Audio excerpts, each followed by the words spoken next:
Welcome everyone to Totally Online Gaming Group. We're glad you guys could join us for episode 22 of Magnus Aevum.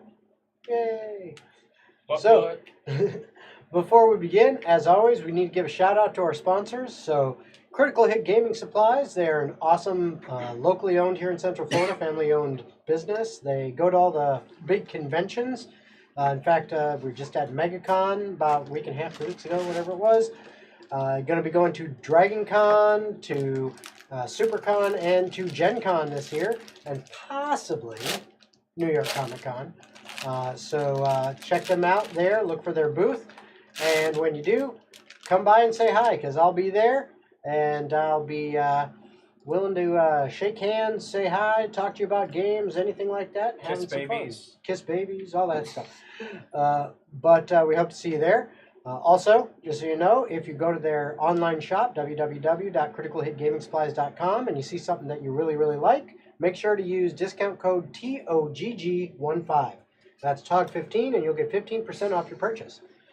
Also, if you do stop by and see us at their booth at one of the conventions, and you want to get yourself a really awesome dice tray, we have our official Totally Online Gaming Group dice trays. I try to help a man. Da-da-da-da.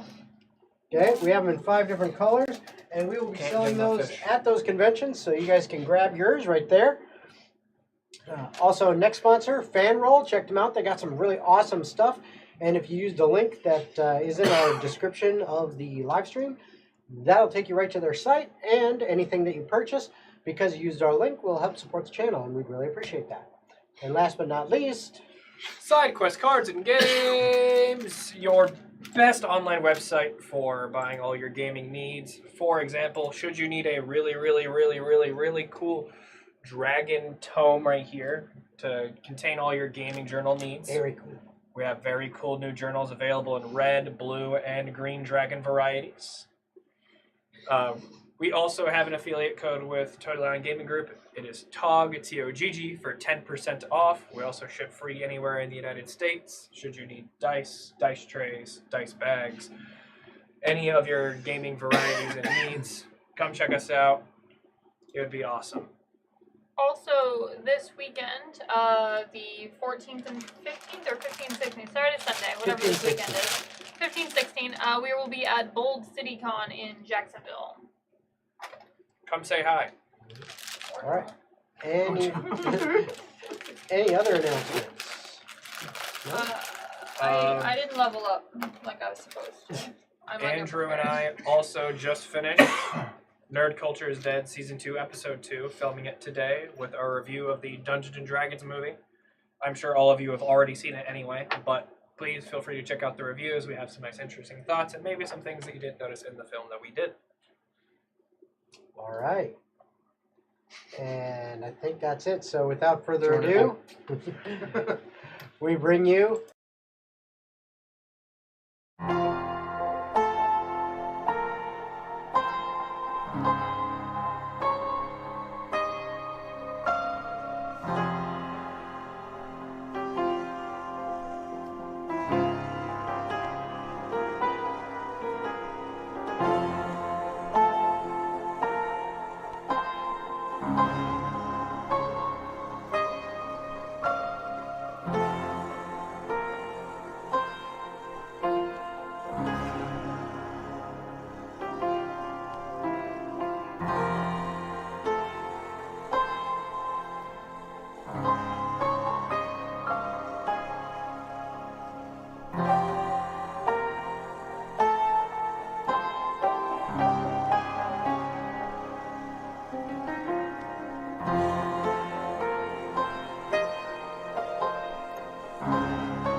Oh, I'm definitely doing amazing. No more sitting on that side of the table. We're back.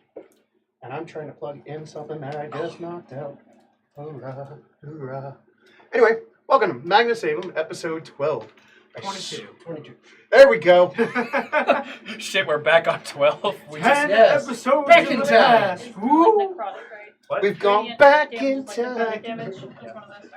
You can tell what kind of day I'm having today. It's great. It's amazing. One would say it's wonderful.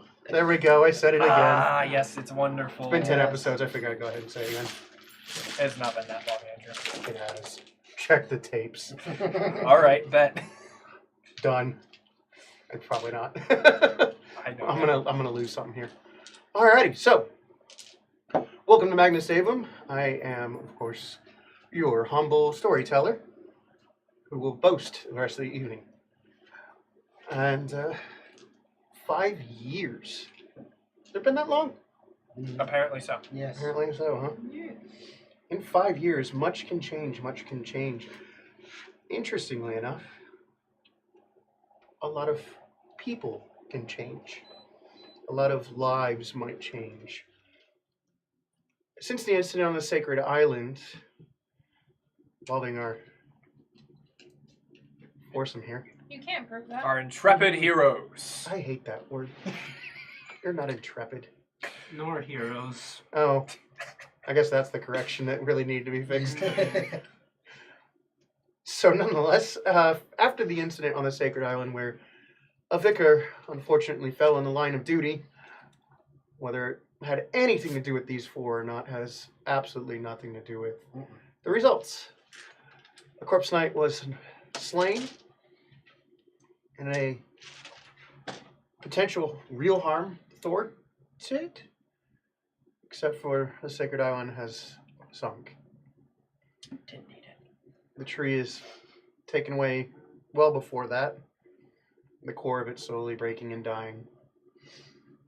A paladin knocked on your door, asked a few questions, gave a few responses, went about their way, much to the puckering of everyone, except maybe Anna, who was just like, As okay, on a field trip. who's this guy? In a 5-year period, though, a few specific incidents of highlight are worth knowing. As mentioned last episode, it wasn't just that vicar that died that day. A period that became known as the Month of Sorrows happened as 4 more vicars were found slain in some form or another. One was killed in their seat in the court. Another killed at home. One killed in the streets. One died in the field. In the sheets. That might have been Dominus. One of them died out in the field in the Western Reach. It took some time. In the first year, 3 of them were replaced. Took not as much to replace the first couple. The last 2 getting a little bit iffy about things.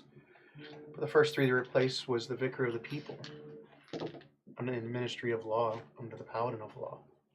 The second replaced was the Vicar of Arms in the Ministry of War. Of course, another Paladin of the same. The second Vicar in the Ministry of War, the Vicar of Order, was also replaced, making all of the ministry, with the exception of the Paladin that graced your front door, being totally replaced. Power structure completely changed. The operations for the military have changed in 5 years too. A period of martial law went on following the Month of Sorrows and well through it. It was relieved after a few months of trying to reorganize and make sure general safety was established and no more attacks were going to happen. So all I heard is all the notes I took are now wrong. How so? All the people who are dead have now been replaced and are no longer dead. Your notes aren't invalid. You just have to change deceased into a name, which we already know the names of them according to the notes that you gave I us. gave Bill, everybody Steve, notes. Derek. I won't sit here and list through it because it's not really worth it. And what we're going to call year 7 since the campaign time lapsing really began. The year following the one where so much death occurred. Not so much death occurred. It was a pretty passive year, but a new department was founded. Ministry of Industry founded a Department of Guild Affairs. Seems innocuous enough. It's kind of like making sure that there's some sort of check on what guilds and companies do. At least that's how it's proposed. As an enforcement agency. No big deal, right? We don't mind that. How's it spelled? IRS? What? In this case, it's DGA, but yeah, IRS is pretty accurate.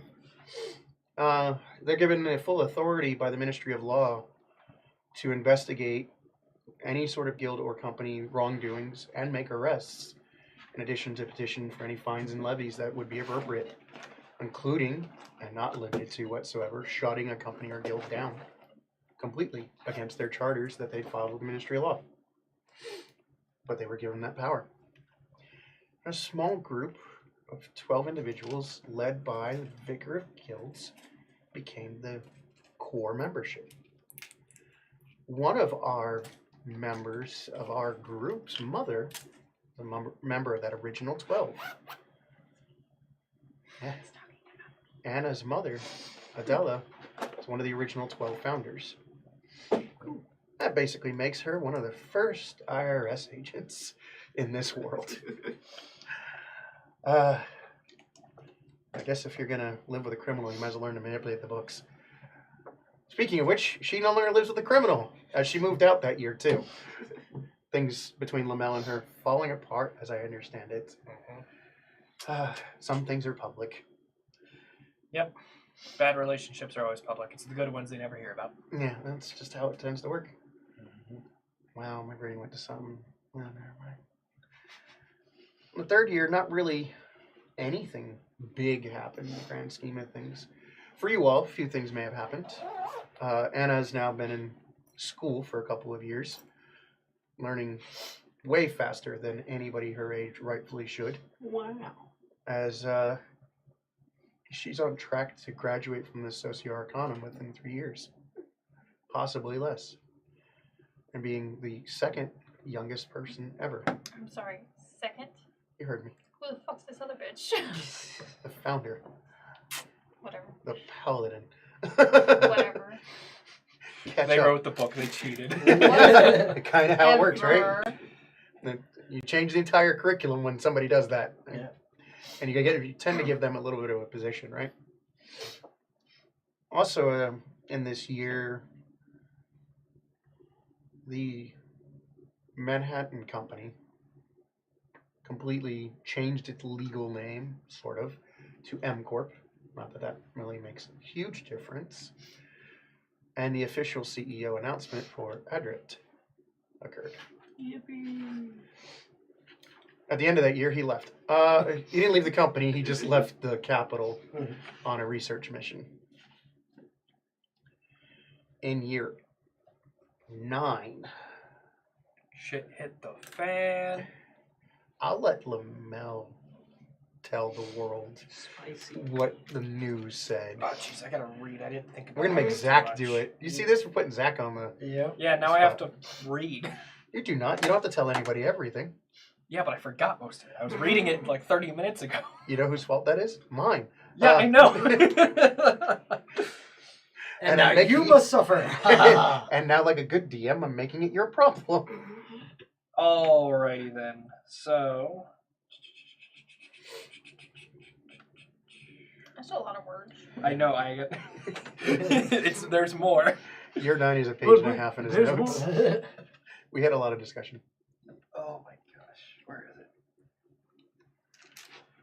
So, an event happened in Balsan known as Nox Omerta, which this is essentially a gang war that was started by none other than. Can I get some guesses from the table? I already know. Not me. It's Aquila, baby. Wow. So, as everyone can expect, Aquila started poking around horses, and horses tend to kick whenever they're poked. And this horse happened to be the Valorous Familia. And for a little bit of backdrop, there were 3 most powerful familias in Balsan as a country. The Valorous Familia, the Magia Familia, and then, the Troberto?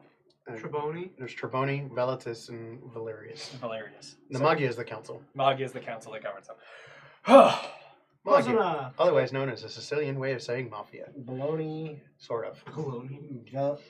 Velcro, us, and Yeah, Velcro are us. Man, Essentially, you are Italian. Come on now. essentially what ended up happening,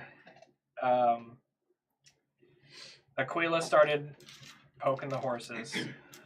The Valorous Familia decided they didn't like that, and so me being linked up to Aquila now put a target on the back of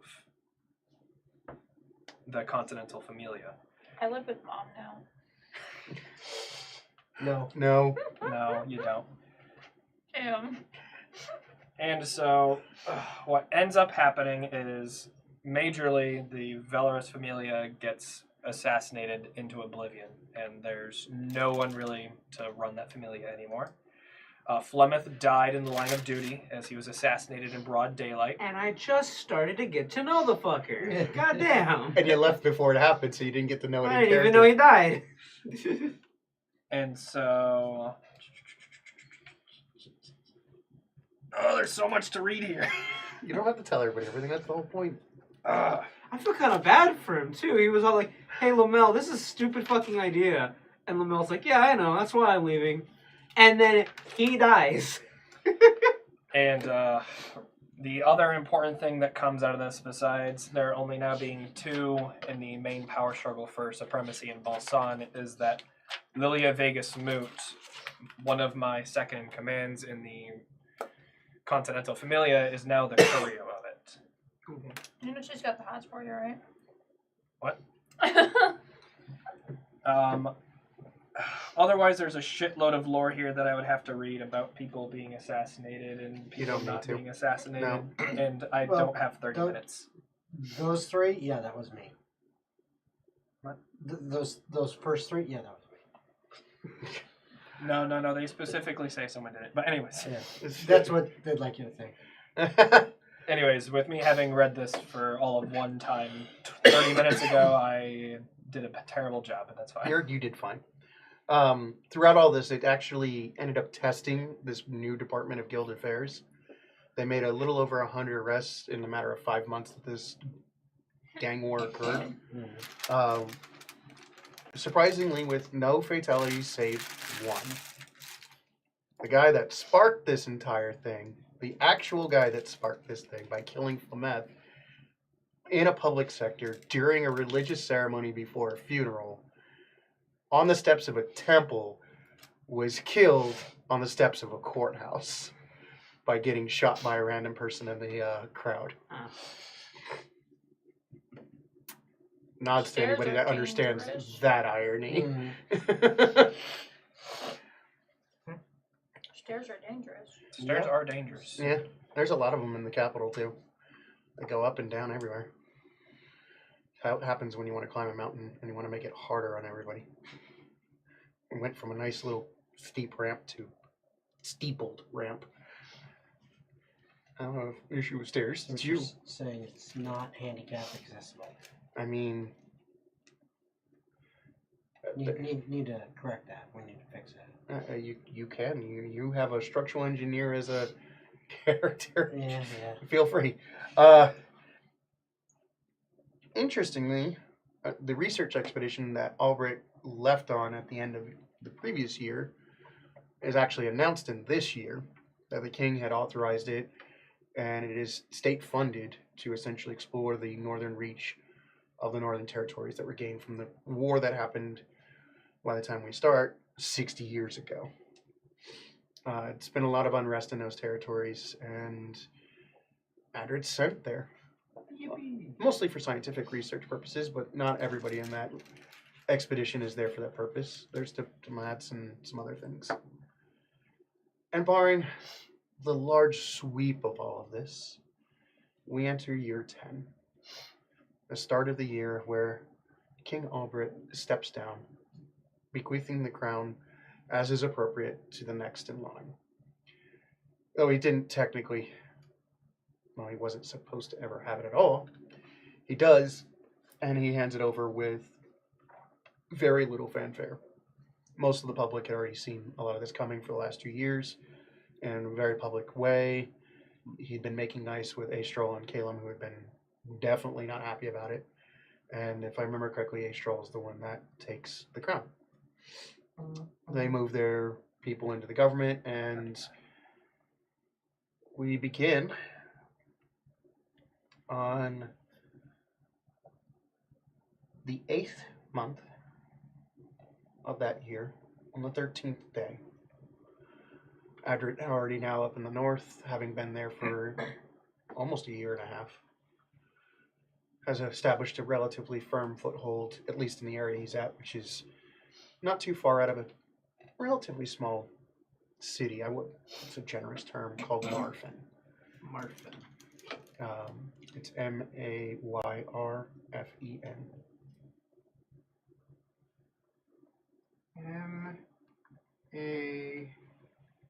Yrfen.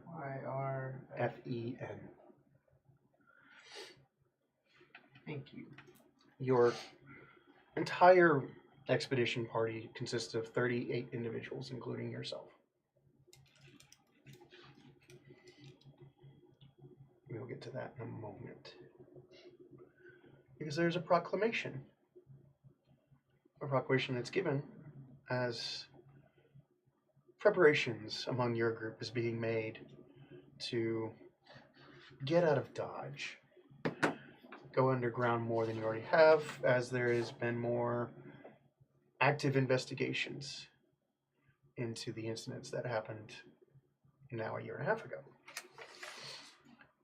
And that proclamation is about a paladin being replaced. Ernest Vegas has been elevated to the Paladin of Darkness's seat.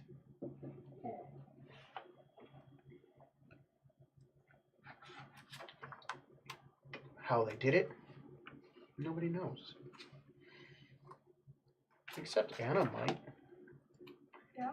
If she's willing to make an arcane check. I would love to.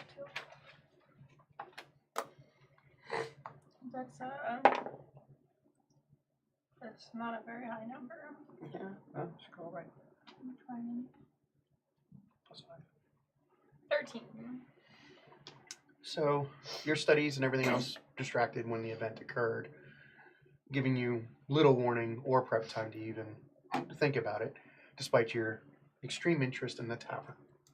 As laid out in episode 21.5, Childish Magic. If you wish to find out why she might know any of this at all, you might want to watch that.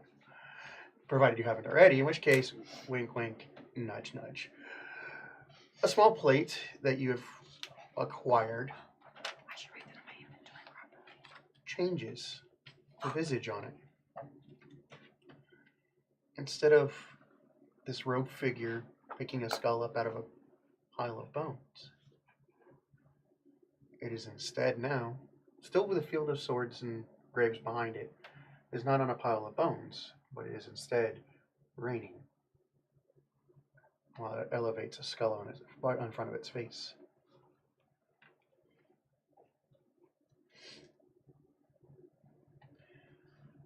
The robed figure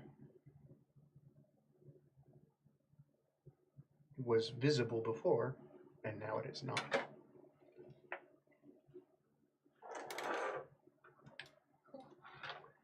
It is your only sign that that had occurred.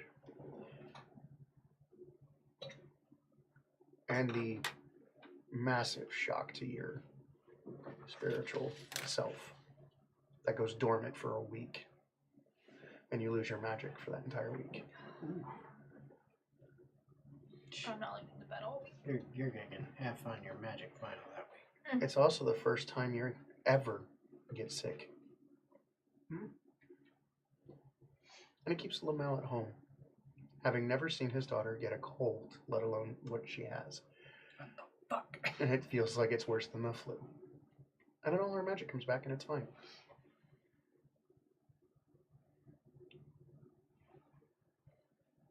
Chicken noodle soup, baby. Yeah, that's fine. And all of the bread her and Biscuit can manage.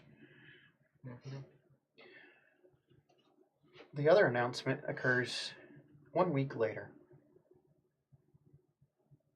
The Paladin of Darkness is replaced the Vicar of the Queen's Guard with Kuno Adler. What the?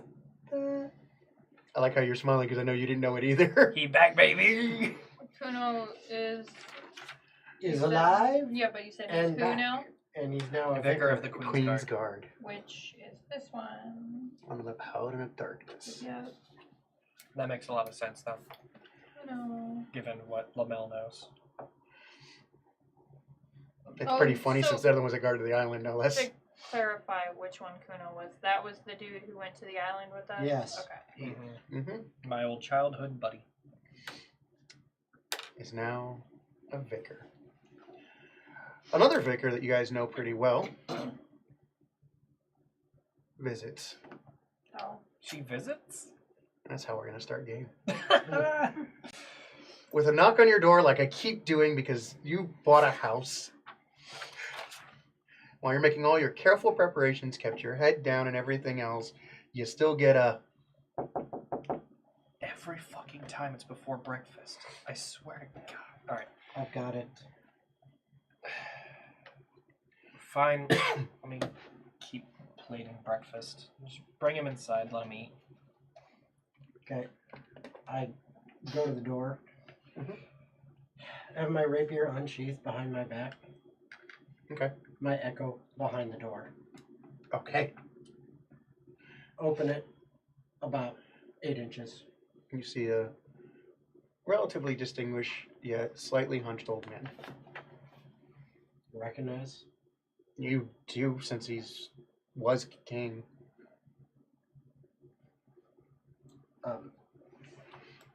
Come in, please. I open the door. I quickly. As you open the door more, a knight in this pretty white ivory head to toe plate armor with platinum blonde locks tied into a war braid Twinsies. and a now slightly, well, you wouldn't know, but slightly aged face from lots of hardships. Also walks in with the former I think king. I know who that is. She's not taller than most women would be. She's not more regal than most women. She's just average. Not even more attractive than most would be. She's kind of average.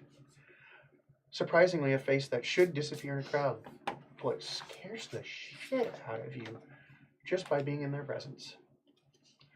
Not as bad as Paladin Paladin War War, walking in there, but it still feels just as bad. Hmm.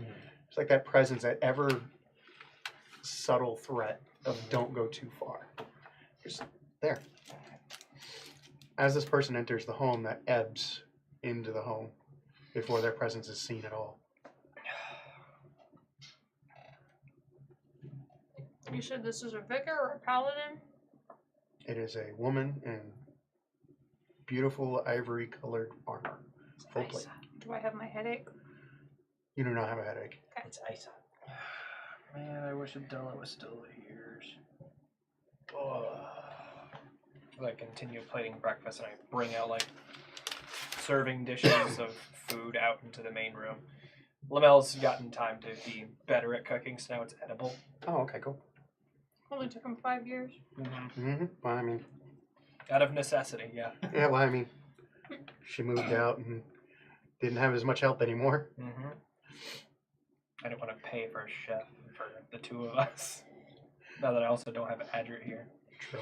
Or, got you, I suppose. I doubt if he can cook. I just have a You feeling guys Jason act didn't. like I'm not the one cooking all the fucking meals. I mean, I you might be. I actually- don't know. I actually You weren't thought of tall enough taking to the reach the chef beat, counters but I until didn't. recently. I thought you were Well, intentionally I not got going that fucking route. magic. Okay. I thought of it for a second, but I didn't. Okay. Place replaced which one?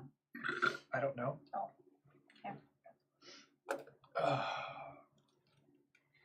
I come into the dining room now. I set the food down. I imagine they've probably made their way in. Albert would have definitely sat down. He does not like staying standing if he doesn't have to. Albert, how do you like your coffee? No cream. No cream? 2 sugar. If you got cubes, that's fine. Isa? Depends on time. How do you like your coffee? I don't. Excuse me. That's me. Oh, I thought she had, what was it, that No. body rot or whatever it was. No. Effie, how do you like your coffee? Black, please.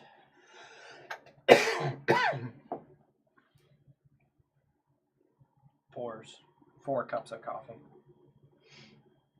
I'm imagining you'll end up coming into the room eventually, so I poured you like the sweetest fucking coffee ever.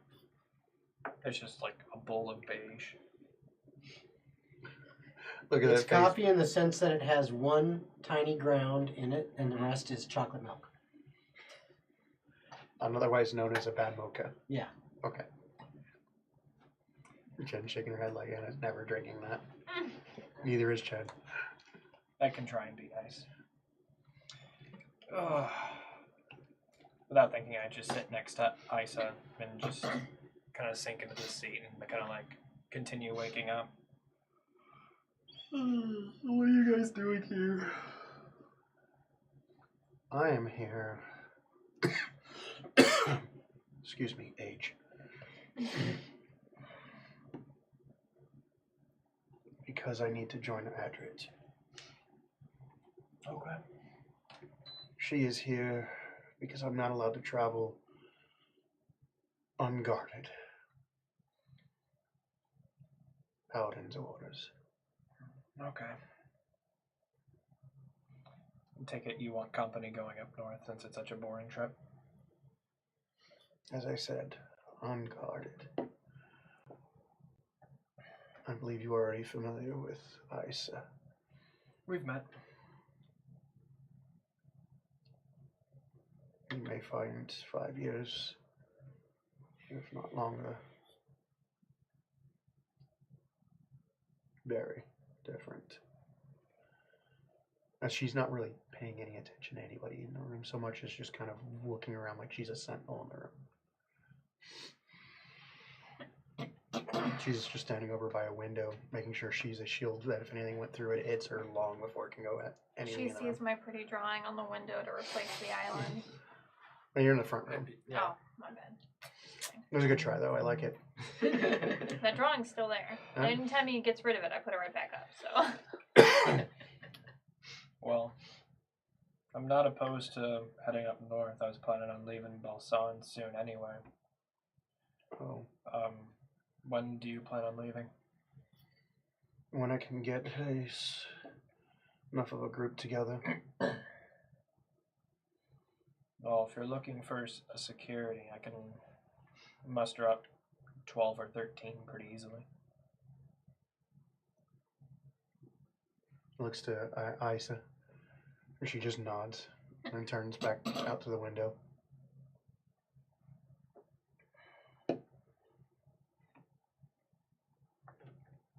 Well, if that's the case, it'll take me a week to get preparations ready for a trip.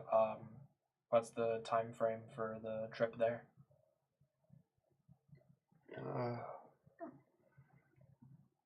Adrits would have expected me within a month or so thereabout of the coronation. And it's been a few weeks and I am behind. I've sent letter, so when able. Alright, well, I'll get us going as quickly as possible then.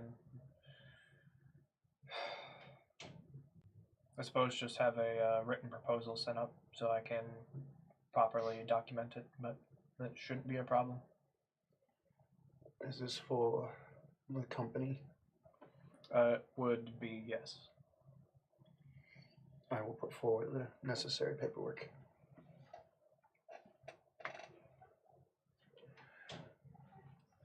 Is there... Oh. There would be a few things we must handle.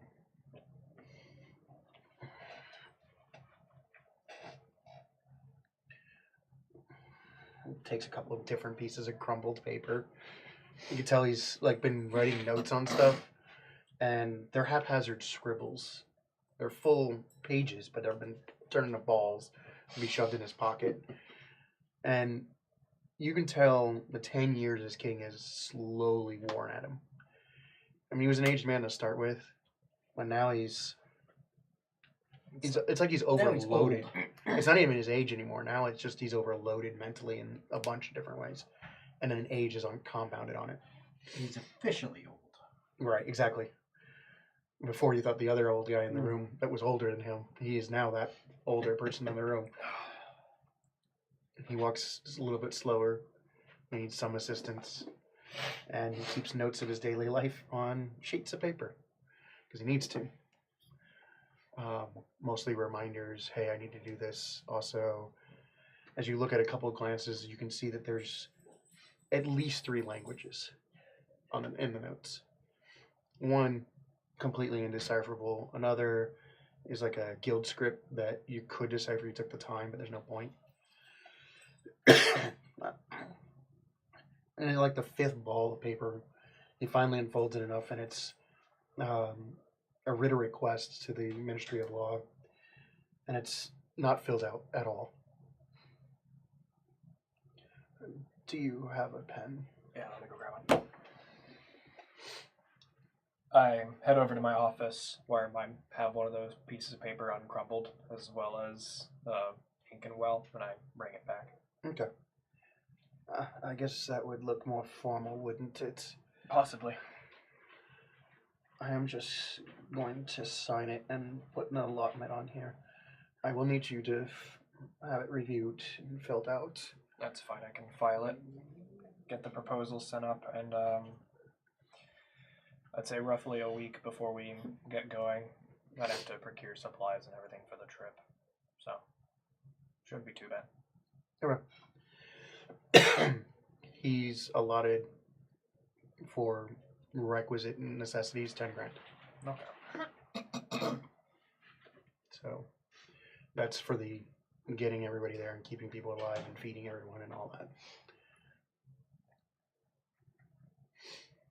Adret has a permission of requisite that the current king will honor for the next 5 years. So I doubt that the expedition itself will starve for funds and support. You will not, nor will I be able to enjoy that until we're with them. An official word has been sent back. Those funds should get us there and cover necessary handshaking. Yeah, I can get us there comfortably. That's fine. I've got plenty of funds to pad it out, so that's no big issue. Okay. Well, it seems you are starting your day, and I am in the middle of mine. I have more meetings, so I will excuse myself to what you need to do. It's a pleasure meeting you, young miss. Always good to see you, younger miss. He looks to the seat where Adret normally would be at. Oh, yes. That will be soon. And he gets up, and he doesn't stumble so much as kind of like hop on the first step, but then starts to shuffle out. Isa just falls in step right behind him. You can tell just by her stance, her arm is ready to basically lightening up in a heartbeat and keep him from falling. She's not far enough off. Escort them to the door, get there ahead of them so I can open the door for them. Then as soon as I exit, I close the door behind. Effie immediately turns, walks back towards where Lamel is, and goes, 12 to 13? Really? You know that, only 2 of those are worth a damn. Yeah, but I count for half of them, and I'm that age. I can get 12 to 13 people together. That's no issue at all. All right, one of them better be a cook because I am not eating your cooking for that entire journey.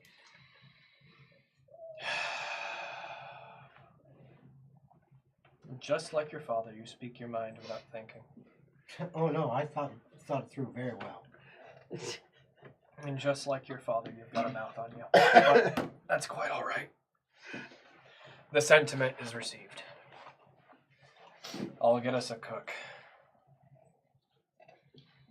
You're gonna need it. I'm just saying. You may be able to cook for like your small group, but that's not the same as cooking meals for a group. And Lamel one doesn't- of them's a former king, you know. You kind of want to have something good there for him. All right. Are Well, we going to roll for HP anytime soon? That's what I was gonna do when the scene shifts. Okay. You got it? All good to go? I was gonna come up with what exactly I need to get for procurement, but I can just write that shit down and get it to you. I'm sure. I figured.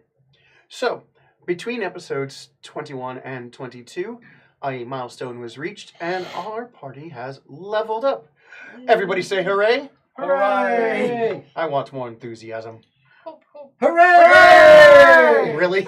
I like how that worked. What is that?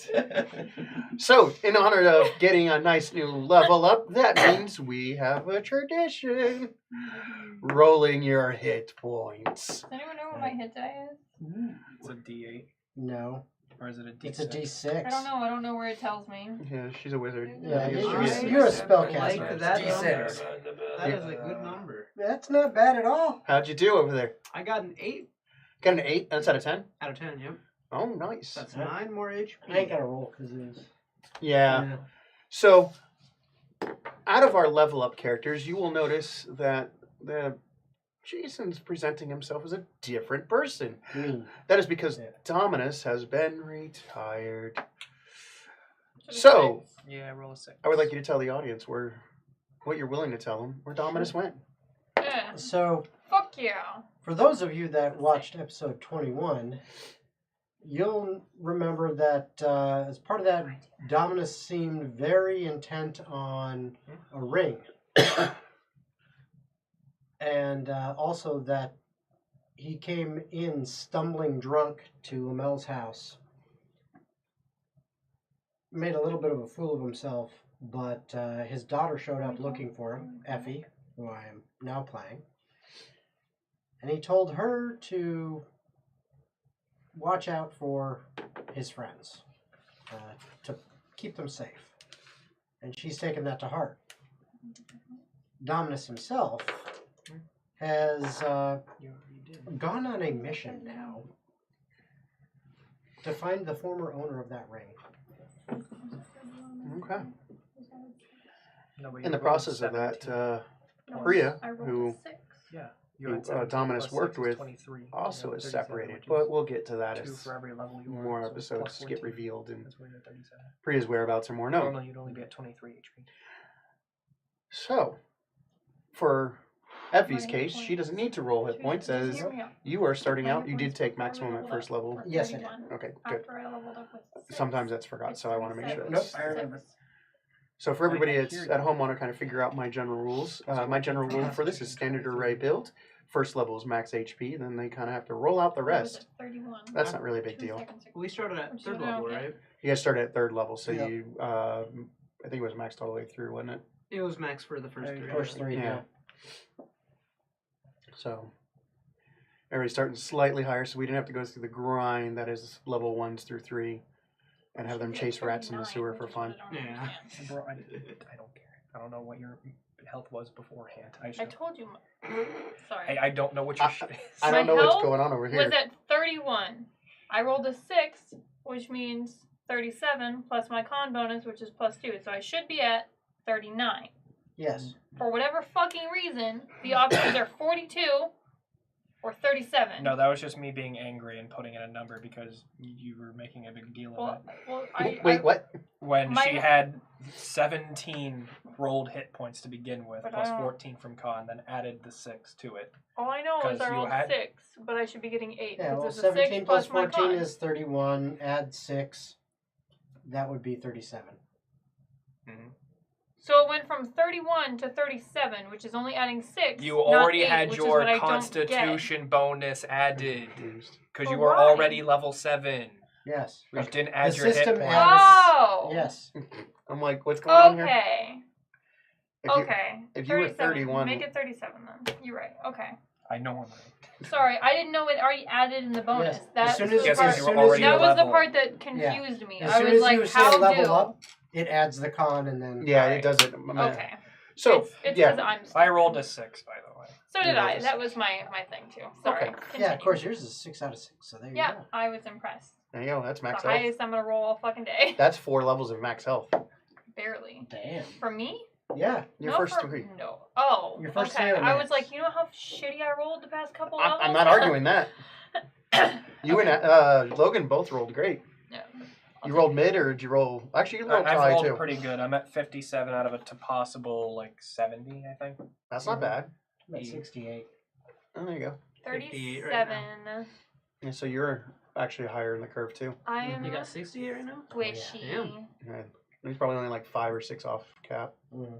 I'm at 37. But if your con's decent, I Yeah, don't know but what your you're a cap is, fucking so that can be. My con's only a 15, so it's only a +2. Okay. Me too. Bro. That's making up some of that. Yeah. That would be 14 of it. Mm-hmm. That's a nice thing about Constitution, right? Mm-hmm. Okay, so since we have leveled up, that now makes Adrid a what classes now? I am 5 levels in cleric and 2 in fighter. Okay, and Effie is coming in as a. A 7th level Echo Knight. Okay, that's different. Nice, nice. Anna is a 7th level something. 7th level magic.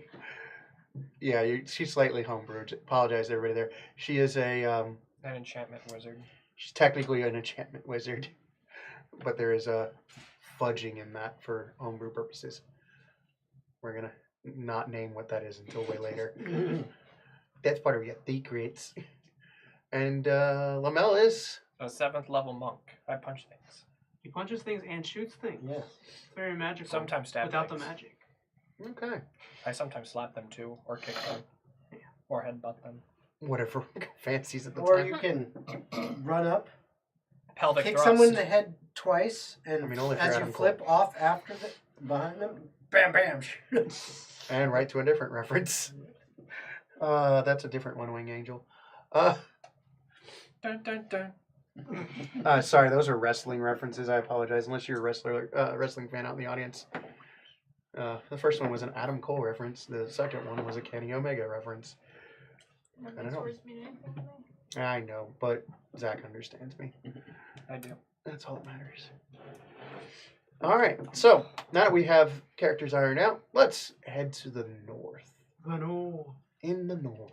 Can I get a new jacket if it's gonna be cold? That'll be something you all get to work out. I figured I'd give Zach a little bit of time to confer and figure out what you guys think you I need. want my jacket to match this. For One Adrit's sake, white jacket. Marfin Sure.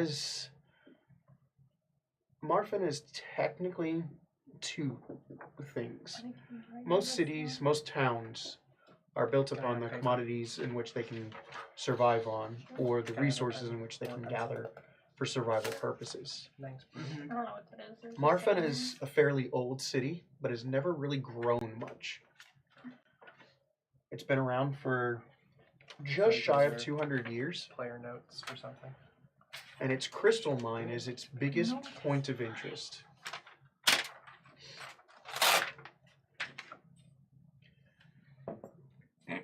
You knew this before heading out, but that crystal mine used to be one of the 8 sacred places of the rites.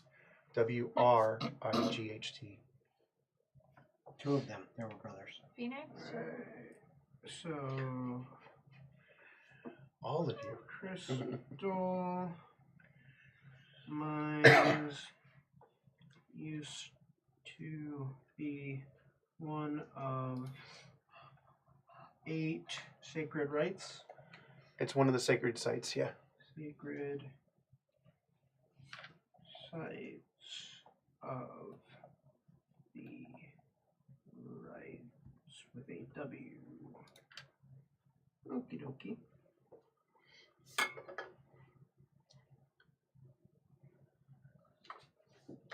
Some of the things about the city have been about mining that for a very long time. About give or take 70 years, there's been an active mine in there instead of it being a sacred site. Though the ritual chamber has never been touched.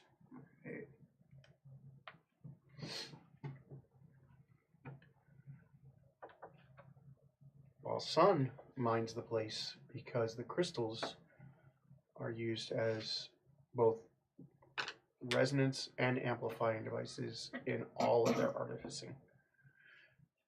Turns out you can put spirits in these crystals and it's not harmful to them. It's almost like giving them a home.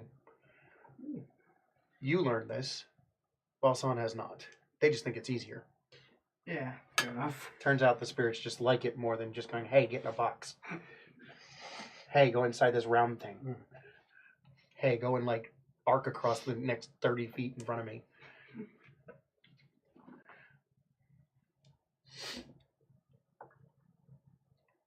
Lots of note taking. Yeah, it was going to happen.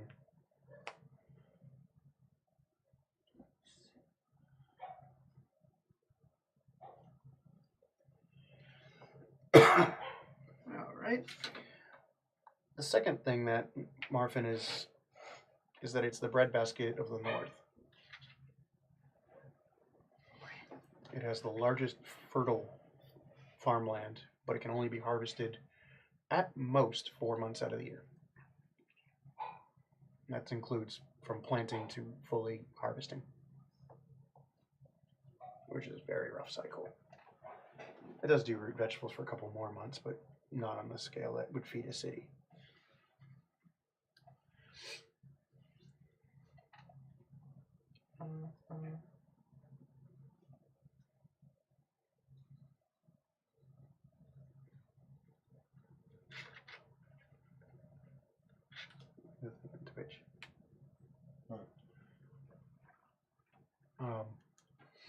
As for your research aspects of things, that sacred site's really one of your first things that you were investigating and looking into.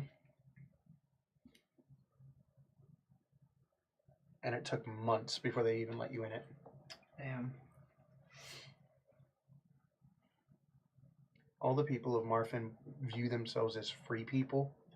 They do not view themselves as either citizens or subjects of the kingdom, regardless of the fact that this territory is owned by Balsan or not. There is a garrison and a keep in the area.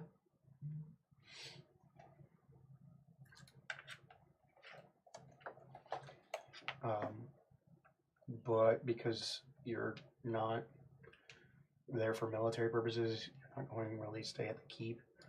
But it's there. It basically guards the southern pass from Marfin down towards the capital. It took you almost a month and a half to get out here. And you went when it's not in the nasty seasons of blizzards. Yeah. Because of Marfin's climate, it does drop regularly below zero for all of about 3 months out of the year. It also ices over because of that constantly, though there is a lock, I guess is a good way of putting it, that most people have as a frame of reference, that's a day and a half away. That lock is 600 meters deep, and it's about half a mile across, but out, and maybe only a tenth of a mile this way. So it's really narrow, long, and deep. And it is the major source of fresh water any area outside of what runs through an underground aquifer that is filtered through those crystal caverns. Okay. They don't have electricity out here for obvious reasons of Balsan wouldn't invest out here. Yeah. So they burn anything and everything to stay warm very regularly. And those that are of magic aptitudes seem to be more closely capable of using magic like you. You find that a lot of the people here speak to spirits. They can see them in some cases or claim to. It gets really questionable, especially when you interview a few of them. Yeah. And you can actually see them, and that's not what they're doing. You can find out frauds pretty easily. But they seem to have a positive relationship, almost like they have a harmony with nature. They have a harmony with spirits here too. And the spirits that are here congregate around people. They may not always be aware of it, but there's at least one spirit kind of almost bonded to every person walking around. And if they can use magic, that spirit actually is usually what performs all the magic for them, no matter what school of magic it came from. That's cool. Unlike spirits that you see down in Balsan, all of these seem to be like this shimmering pearlescent of a person with no features. They have a little bit larger heads than normal, super thin bodies. I don't want to know what you're doing. I just don't. The fact you're smirking at me while handing something to Zach means it's problems. No, he's not handing me anything. He's just flicking me off passively. Oh, whatever. At first, they're a little unnerving. They do have two sets of eyes, but they're monstrous. Like, our eyes are about this much of our head. Their eyes are like this much of their head, but they have no other facial features. And it's basically this hollow darkness that sits there. It kind of moves around like water every now and then. That's about it. Their bodies are as solid as marble. And if you go to actually like poke or touch them, you don't pass through them like their spirits. They feel physical. And you're fairly certain if somebody were to attack one, they could actually hurt it. But they just can't see it, so not sure how that's going to go. Weird.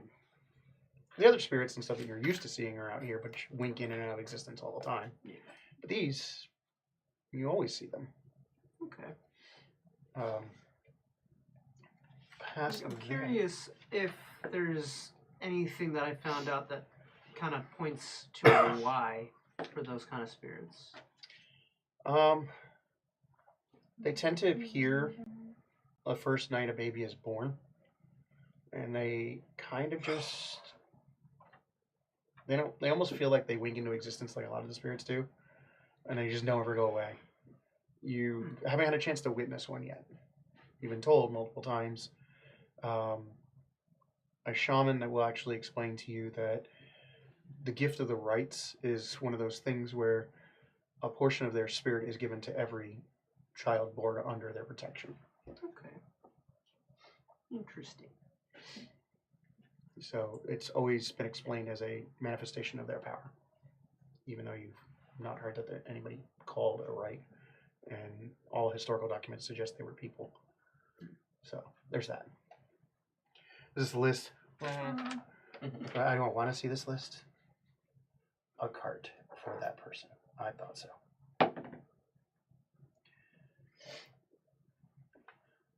What members are going?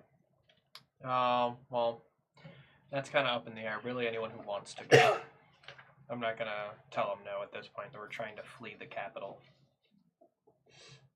Well, the twins are going to go home short term. We'll go ahead and have your Curia and Koth go with you. Okay. I think I'm saying his name right. If I'm not, correct me. No, Koth is right. Okay. Like I said, two that are worth a damn. Well, there's a third that's worth a damn. Nina. Well, that was a given. I'm sorry. My bad. No, you're good. Yeah, Nina's definitely going with you.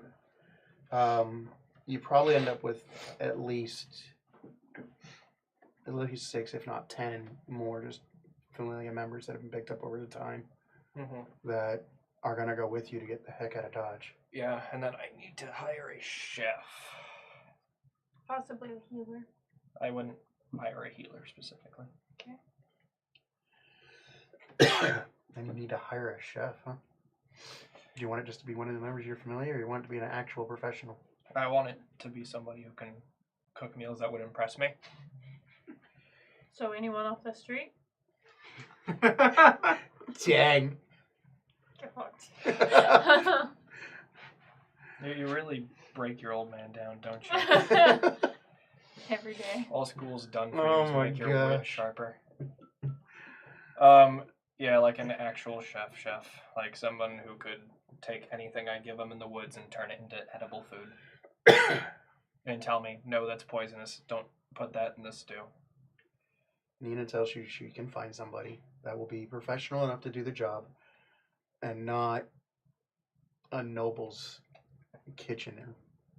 Good. Someone who can actually rough it out in the woods would be preferred. Yeah.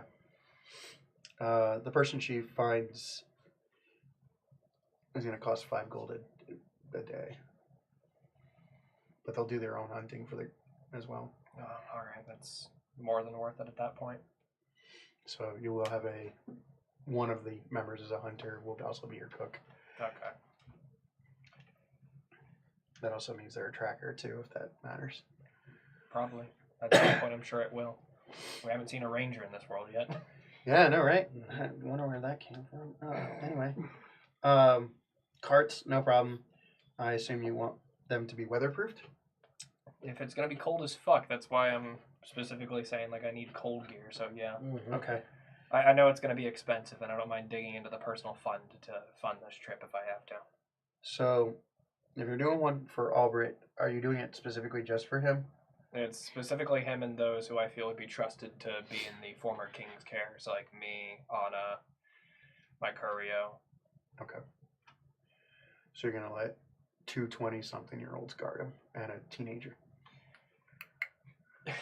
You're gonna put an old man with 3 women that are. I don't give a shit. The man just needs protection. As long as he's getting protected, I don't give a fuck who goes in there. As long as they're worth trusting. Okay. I don't give a fuck if they're me or 3 fucking teenage girls. As long as they can beat up some fucking bear that tries to kill Albert, that's fine. Lily will fuck up a bear, that's for sure. We'll all fucking prepare. Lilia will fuck up a lot of things. Yeah, it definitely will. And at this point, Effie's got enough training. I trust that Effie can do it too. How old is Lilia? Lilia should be. When she joined you, she would have been what, 16? Mm-hmm. Oh, okay. I was thinking she was So older she's than 26? that. Okay. Yeah. No, she's not that old. No, She crushed on younger him than as a me. teenager. She's a Yeah. little No, I older just than I you. just assumed Yeah. she was in her 30s or something. No. She was a teenager when she started.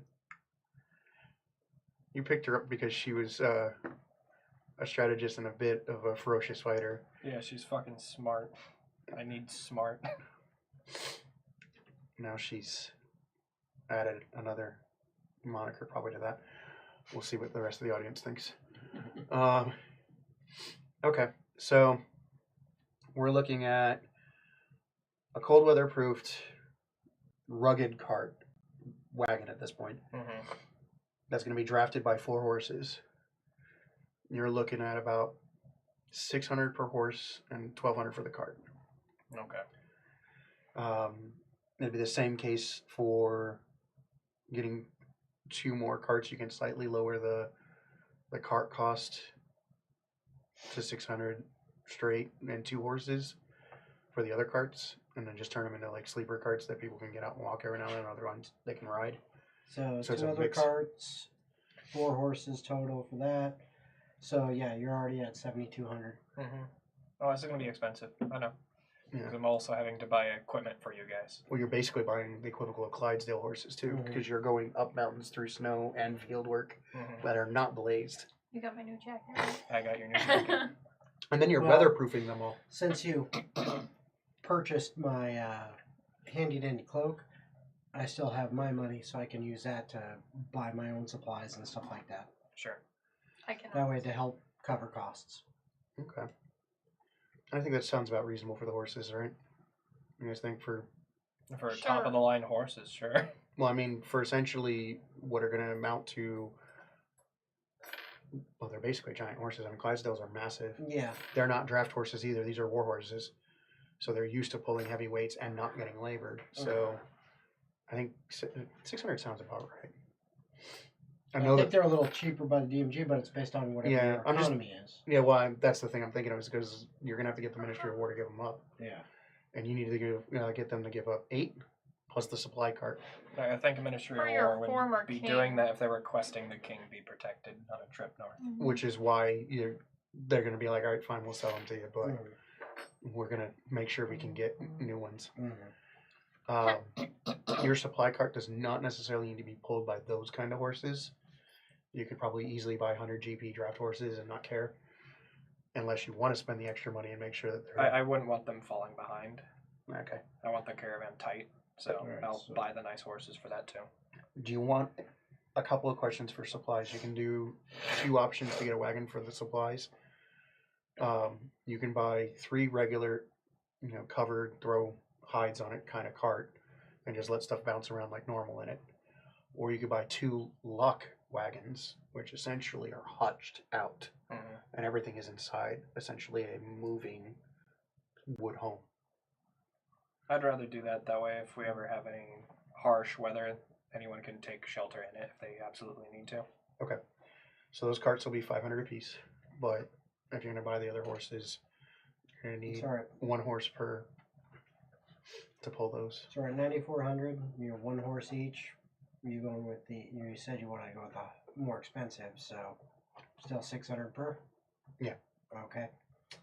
So Yeah, you would I need need- 2 draft horses or one of these crazy war horses. so that's 10,600 already. Yeah, we haven't even bought food. Yep. I mean, Albert gave you 10 grand for it because he knew it was going to happen. Haven't bought food or cold weather gear. Yeah, that's your next problems. Gathering supplies, food. How long are you guys planning for? Because you have not been given any timetable. Short of it's going to take you. That's something I tried asking for, but Albert kind of dodged. He did. We could ask around as far as some contacts that you might know that actually know things like maps and travel distances. Well, my Assume contacts a are month. kind of shit at the moment. Hold on. Also, I went to school. Are we waiting for something to do like that? I went to school. Do I know how fucking long it takes us to get to Lizard Mom? Make a nature check. for Lizard me. Mom. mommy Make it- after yeah. baby. Actually, mom- since you were to school, make it with advantage. Fuck yeah, you said nature? Yeah. Shit. You can't roll to save your goddamn life. That was a 2 and a 4. With advantage, it's a 6. My God. Just stick with your 1 month estimate. That looks about a month. I went to school. Earning top marks, accelerating fast till she's actually asked a question. Shit. Cheating I on can all our perform, fucking I can't exams. answer. Alright. Give or take a month, we also have a hunter hunting for supplies too. Damn. So if we happen to come across a stag, we'll take it out. And Yeah, I mean, I'm assuming that from the start. The main supplies you're going to need are Water. repair kits for each of the wagons, or however many you think is appropriate. I figure also food for the horses. You need stock and feed. 30 days. Well, the rations. 600 is going to cover the stock and feed for the horses for about a month. That'll be fine. Okay. Ministry of War is supplying the horses. They're going to make sure you guys are taking care of them the way they're supposed to be. 30 days rations is about 15 gold. Estimate 20 people total, so 350 gold should cover rations, not counting anything that gets hunted on the way, but you want to have emergency rations. Yeah. So Yeah. And then half the cost of 1 wagon would be if you wanted to guarantee repair kits for all of the wagons. Sure. You can quarter, half, or whatever that. This was going to be the most expensive thing you guys did, I'm sure. I'm sure everybody at home that's been at DM's going, how expensive is this? I'm like, taking a lot of expensive, sensitive stuff with you, too. Yeah, and now we need to get cold weather gear for the personnel on the trip as well. I don't think cold weather's crazy expensive that I remember. no, it shouldn't be. It was in the silver, wasn't it? Or is it? No, sorry, it's probably a few gold. I never remember prices like this because they're always so minute.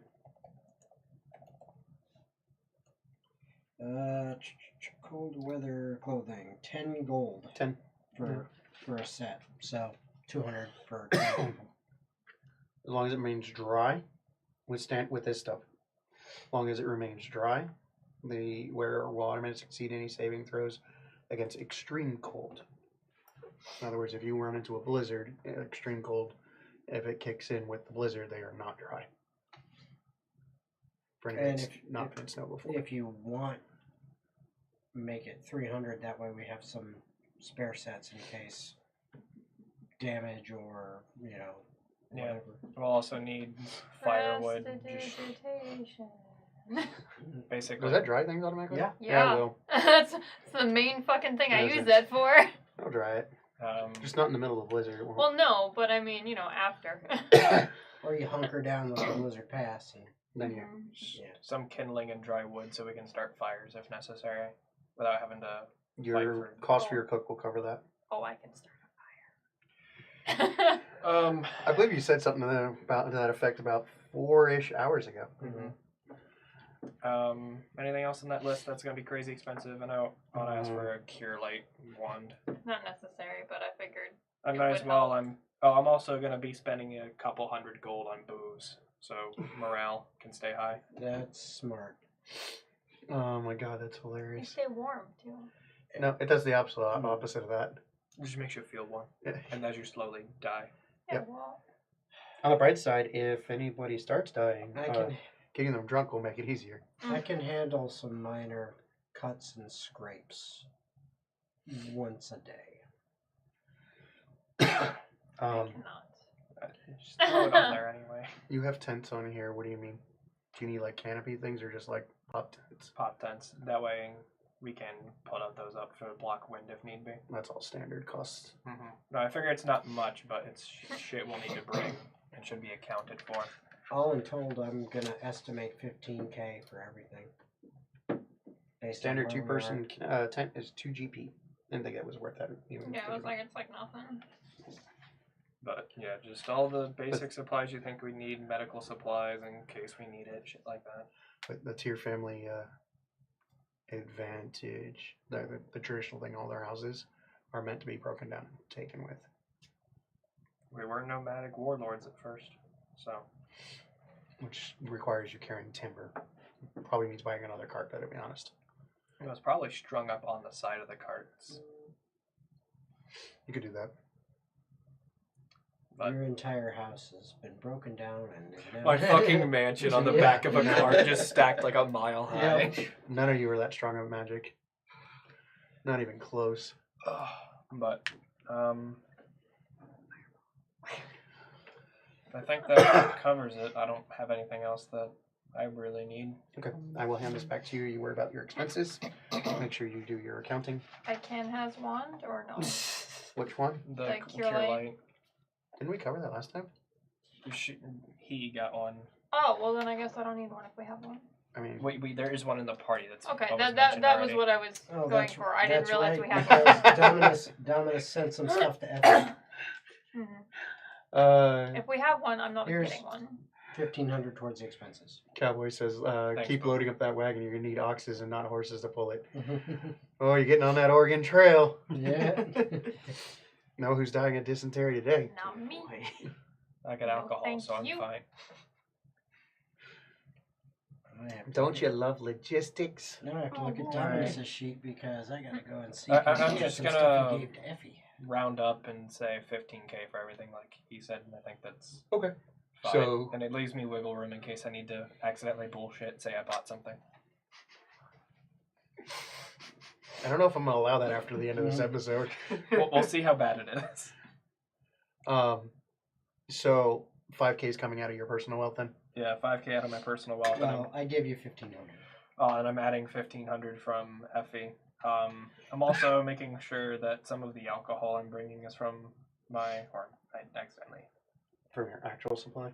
Yeah, making sure I bring some good shit. Okay. So your cellar is empty is what you're telling me. So Effie does have. Not empty, Two but sure. wines. I can't imagine you have more That than like she 3 got casks on down the there. Okay, yeah, as long I as imagine I have we had one, I figured Probably it'd be about good 3 'cause I don't casks, have and the then healing just ability. a collection of I just sorted have to bottles copy this. that I okay. found from going out shopping every now and then. Out of curiosity, and this is going to be the collective wisdom of the people that are supposed to be joining you. Are you going to get any sort of medicinal supplies or support things that would be like, I literally wrote in here medicine okay. or medical supplies as like one of. It was actually the fourth thing written under the or the third thing under gather supplies. Oh, okay. So That took what do you mean by medicine? Oh, I imagine stuff to scrape wounds together, like tourniquet, bandages. Wants to know whether or not you have drugs. Is there drugs in this world?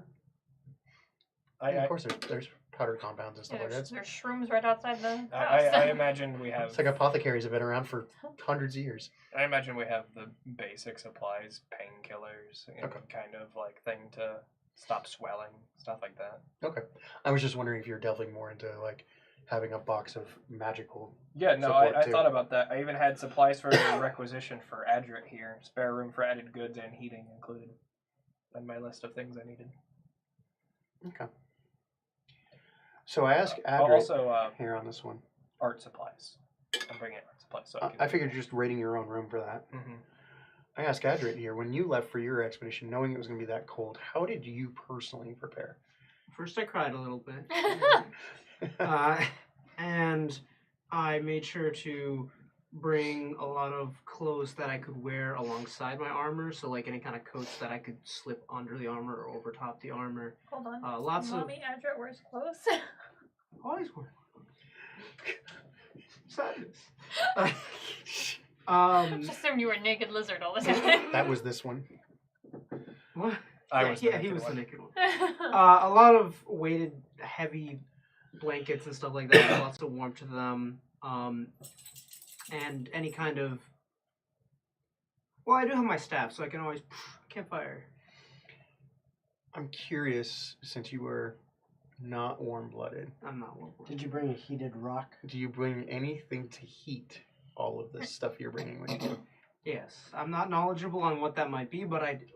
Would you like to spend 1,000 gold on one of those coats being in a heated cloak? Yeah. Okay, cool. It'll function like boots of the Winterlands, but it is a cloak and not a boot. He brings a heated rock that he just lays flat on. I'm just thinking about the cold-blooded nature of a lizard going up into like sub-zero temperatures and how that's gonna go. There are reptiles that survive in that, but they're kind of adapted. Yeah, I am not. No wonder white dragons are such assholes. That's why they sleep all the time, and you wake up and you're like, what in the crap?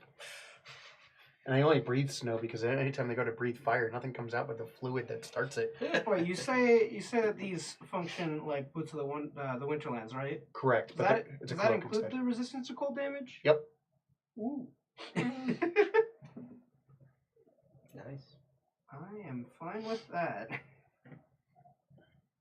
I'm just copying and pasting on a custom item. Bippity boppity, heal my property. All I did was take one of those, and then I went and edit and said, they're not boots, it's a cloak. That's all I would do. You will still have to attune it, though. Yeah, I'm trying to get that And all that's something you can sorted easily actually go in and make as a homebrew and just say, new magic item, base item, boots. Then just name it, cloak. Yeah. For 5 gold, would you like to put spinners on the wagon wheels? You know Lamel bougie like that, yeah.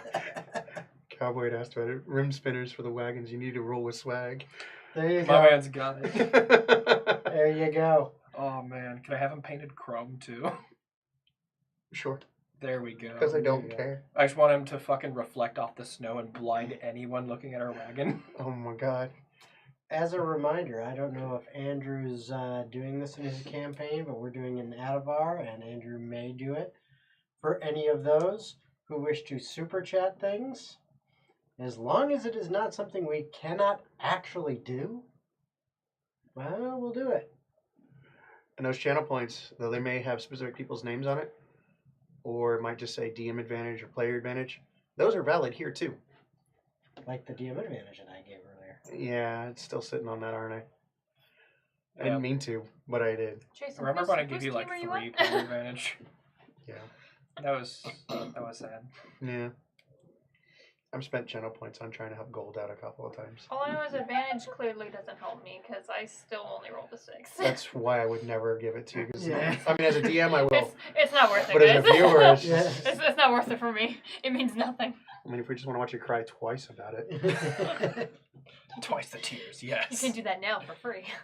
Remember, crying is a free action. Yes. It I is. got stickers in, and that was one of the stickers. Is crying is a free action. Oh my god, I would have Oh. slapped that so fast on a notebook for I you. fucking got him. There you go. I have to do that. Alright, so. Now that we know that Adrit took some warm gear with him. Yep. What was the last day like before you left? Between all of you? I Go deal with it. okay. I assume it was there was that one party before like that happened years ago, Mhm. where I was like, hey, here's the offer that Albrecht talked about, and then the last day before leaving, which was years after that, was all like, hey, I'm heading out, goodbye. Good riddance, what? Damn. So yeah, I mean, I don't know if there was anything specific that happened on the last day before heading out, but Adrit would have said his farewells and tried to be respectful about it, professional, and then I would have shared a drink with the man. Yeah. Okay. Remnants on good times. good time. On the good times. What was that? I've been doing weird shit with my voice by accident today. Okay. I just don't know how to talk. Yeah, it happens. Yeah. Not to me, but It I'm happens to me perfect, right? all the I time. am perfect. Duh. Oh man, I play with voices all the time. Keeping them and remembering them is a whole other problem. Yes. But that's alright. Right now, my voice is just craggy and I can't do anything about it. So it's like, now I can have some gravel in my voice. Sorry, talking is Albert. That makes sense. Right? That's why I was like, I just have to slow down how I talk and just add a little more bass, and there we go. Albert's done. It's a lot less trying. On a not immediate note, I did send you a couple text messages I will need answers to eventually. Sure. No rush. All right. So since you guys don't have anything special that happened on Adrit's leaving, Bye. Bye. you were visited. It was about a couple of weeks after you finally receive news that the Paladin of Darkness happened, which you get the announcement probably 2 weeks late anyway. Mhm. So this is like a month and a half later. Informing you that the former king has had a formal requisition and will be joining the expedition soon. And it has a formal list of people to expect and plan for, along with a stipend adjustment, which you were originally allotted 175,000 for the course of 2 years. It has now been raised to 250,000 over the next 5 years. Nice. That is money you will need to manage. All right. Gotta write this down. Not a lot of money. It's a lot, but he also has a team over 100 people, so and they're getting paid their wages if it's appropriate and things like that. It is a royal expedition that is not royal because it's no longer a royal expedition. It once was. It was. It's not now. So 250,000, you said? Yeah, it's been raised to 250,000 over 5 years, or 25,000 a year. Right? But, yeah, that's right. No, that would No, be. it sounds 50,000 a Yeah, I year. was gonna say. I'm looking at you and I'm like going, that's not right. Why aren't you telling me that's not right? No, I was doing the math in my head. I'm like, that's a. Because that's I rolled zero. a 2. That's why I wasn't correcting you. I think I just rolled a 2 inside. And I divided by it. Anyway, so yeah, you'll over the course of this arc, you will have to manage that money. Fun. And if you run out, We die. you'll have to find a way to either requisition more money, make money for the expedition, or Oh, I got it. I know how to make money. Recall it. You make calendar. All right. or the expedition, of course, would have to get recalled. Could just make the Linnell calendars. You're not wrong. Pin up calendars for gold. That'll go over spectacularly poor. The person that comes up to you, you've been talking with them off and on throughout the course of the last year. His name is Eskril. How do you spell that? ESKRIL. ESKRIL. He is technically the Wegroff of the city. Hunuana? So WEI WEIRAF. GRAF. In parentheses, just put mayor. Okay. Yes, it's just a wee graph. Of And if you want to go Scottish with it, it's more German, but Marvin. It's just wee. Yeah, I spelled that right. I could be using my German wrong. It might be way, but oh well. Actually, if it's WBI. Oh, there you go. What's the Why Wegroff? graph? Alright, so he's the mayor of Marfin.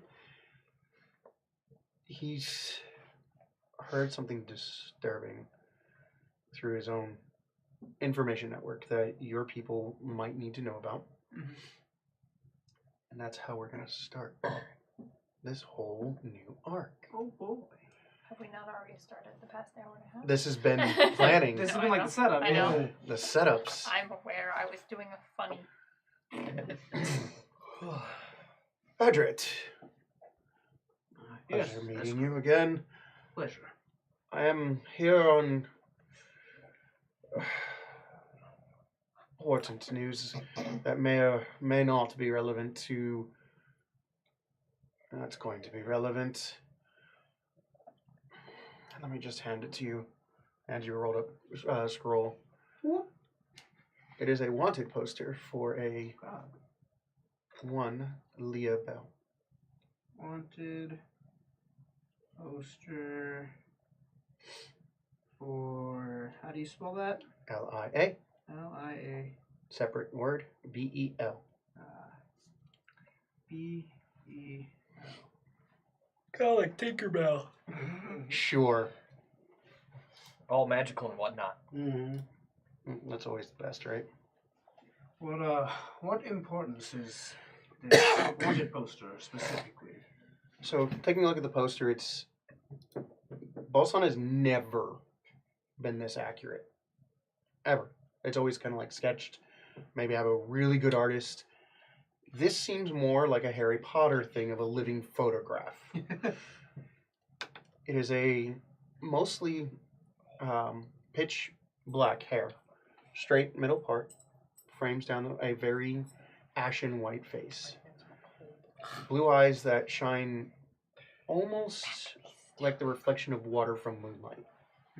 They're not blue in the sense of they're naturally blue. It's almost like you're looking at a reflection in the image.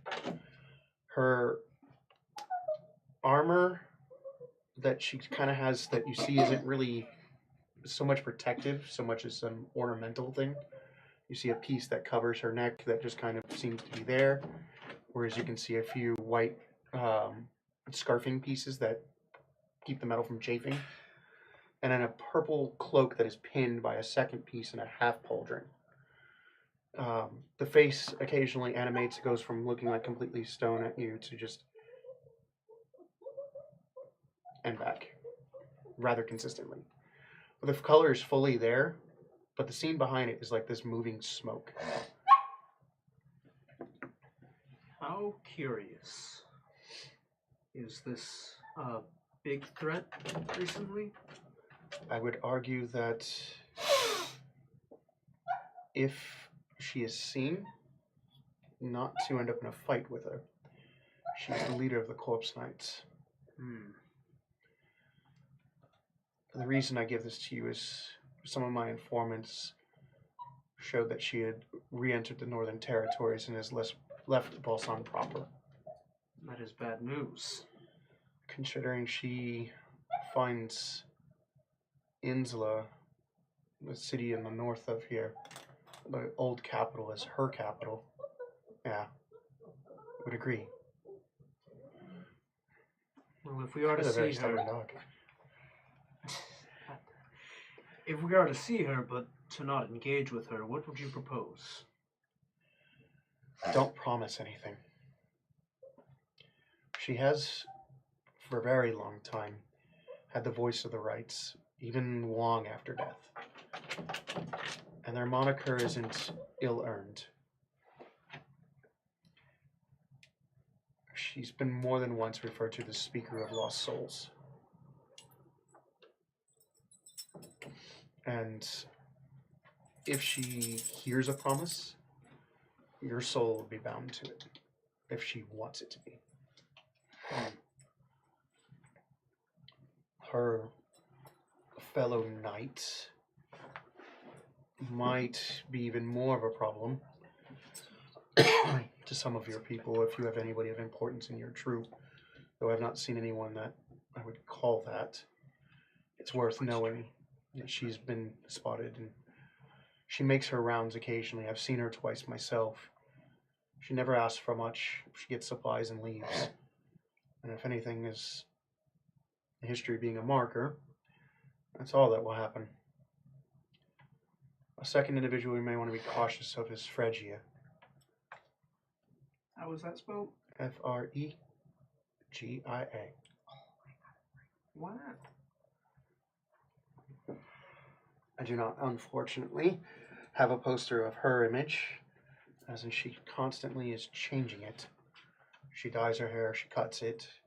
She's taken strong efforts and learned some skills and makeup far beyond just beautification for a mate. So this is then simply a warning to stay low and not draw attention? That would be my recommendation. For diplomacy more than anything, if she does come asking for questions or favors, make sure that they're something you can actually do and has a limit. I will keep this in mind. Thank you very much, sir.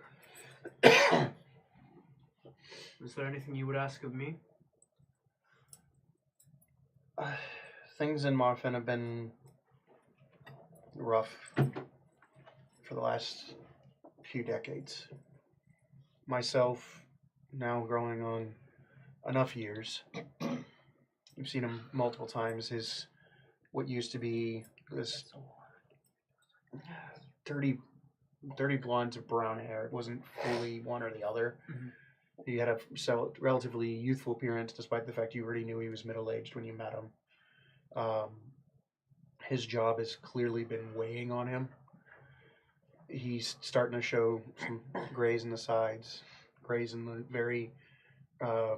he has more prestigious beard. Mine's just kind of like this dirt in my face kind of thing. He's got one of the full, more like how Zach's is, without this. He's taken to distinguishment in stress. But at the same time, he's one of those kind of individuals that bears a lot of pressure on him like it's not a thing. And now it's starting to finally get to him. Yeah. You've only known him for a little over a year. You've corresponded with him probably a year before that or two to make sure everything was set up. And he has a daughter she's in her early 20s. He's pushing in his mid-40s at this point. And she's more or less the heart and soul of the city, even though he's the mayor of it. She's basically the one that goes around telling everybody everything. She puts smiles on people's faces. She goes and gives food to the people that can't manage to get crops or food. She's been known more than once to go into the stores of the city and make sure people have fuel to burn for heat and whatever else. Yeah. So his daughter is super loved. He's always been liked. And he is the linchpin that's kept this place from turning into another Queen's Rebellion, like what happened at this point almost 50 years ago. Okay. So, for context purposes, the war between Balsan and Zillertal occurred 60 years ago. The Queen's Rebellion, meaning the last queen of that kingdom, though not actually in exile, refused to surrender, and then had a rebellion happen 8 years that lasted for 2. So basically 10 years ago, the last of that all stopped. She was put to death, and her daughter married Xander because her daughter was a hostage. Okay. To keep everything after the war in check. After There's a brief conversation, he leaves. As you guys are getting the wagons all together, you get to meet that daughter. As Adeline Rudrum is the first person to meet your group that is from Albert's little powder that comes. Only you have met her at all. You've played with her kids, which are not young, but her kids probably took care of you once or twice here and there. All her kids are practically adults at this point too. Hold on. She's in her 20s and her kids are practically adults? She's not in her 20s. I thought you just said his daughter was in her 20s. No, not his daughter. The queen's daughter. Oh, okay. Sorry. Wrong daughter. There were two Go daughters on. there at the same I was time. like, hold on. Yeah, no, the Queen's Rebellion. So the war happened 60 years ago. Yeah, no, I was on a Queen's different Rebellion. daughter, is all it was. Got it. It's Different daughter. It's the former queen's daughter. Okay. Which you guys get to meet. Adeline Rudrum is a distinguished woman at this point in her mid to late 50s. She hides it well, but everybody's more than aware how old the princess really is. Her being more or less around Xander's age. At this point, Xander's pushing 50 himself, just over actually. And when she comes to you, she's dressed down considerably from what was a princess to now into very noble but modest traveling winter clothes. She looks dressed like she's ready to go with you all. And she has a bag with her that's a traveler's leather satchel. Big enough to be an overgrown gym bag in equivocal size. Or decent duffel, if you will. And she's holding it with two hands as she walks up. Not struggling with it, but just kind of like keeping it off to the side kind of thing. And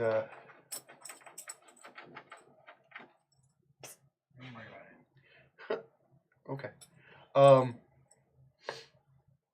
When she takes and walks up, her very much at this point was deep brown hair, has all sorts of fading into grays, but for her case, it's whiting.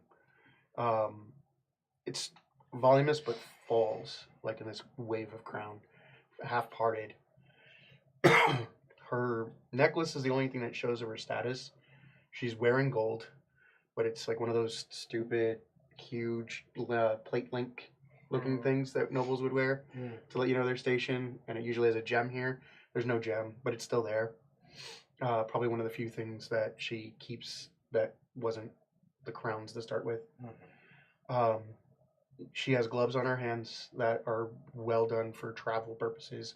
Furs are all attached to it. She's wearing a fur cloak, fur boots, and she looks ready to go. She plops her bag down as you guys are all packing the wagons. At this point, the first person to basically start talking to her is Lilia, who's a 26-year-old fiery redhead with broad shoulders, well-built muscles, a wasp-like waist, and could give Cora a definite run for her money in appearance for the body build. If anybody's Legend of Korra. Yeah, Legend of Cora. Okay. Her hair was super long, this gentle wave, and she doesn't ever tie it. She used to, and then she got older and started realizing that men like it and doesn't tie it again. She's been seen most of the day so far with a bear's pelt as a cloak that she only wears on half of her body. She pinned it so that way it drapes on one side. She doesn't even try to wear it on the other side, but is otherwise also in traveling clothes. She immediately walks up to the former princess with zero tact. Picks up the bag, doesn't even think about it, and goes, "Your cart's over there," and then just tosses it to one of the guys who then puts it in a wagon. No hesitation whatsoever. And she goes, "Wait, who the fuck are you?" Didn't even process it. At what point do you intervene? Or do you not? You don't? I kind of just laugh it off as I'm watching from a distance. Then you just see the princess kind of huff a bit. I'm gonna go over there, and she starts heading over towards you. As Lilia just continues her business of manhandling bags and everything else up to the guys in the supply wagon, and probably helping you do the exact same thing as you're both just like 1, 2, Yep. 1, 2. Doesn't even care.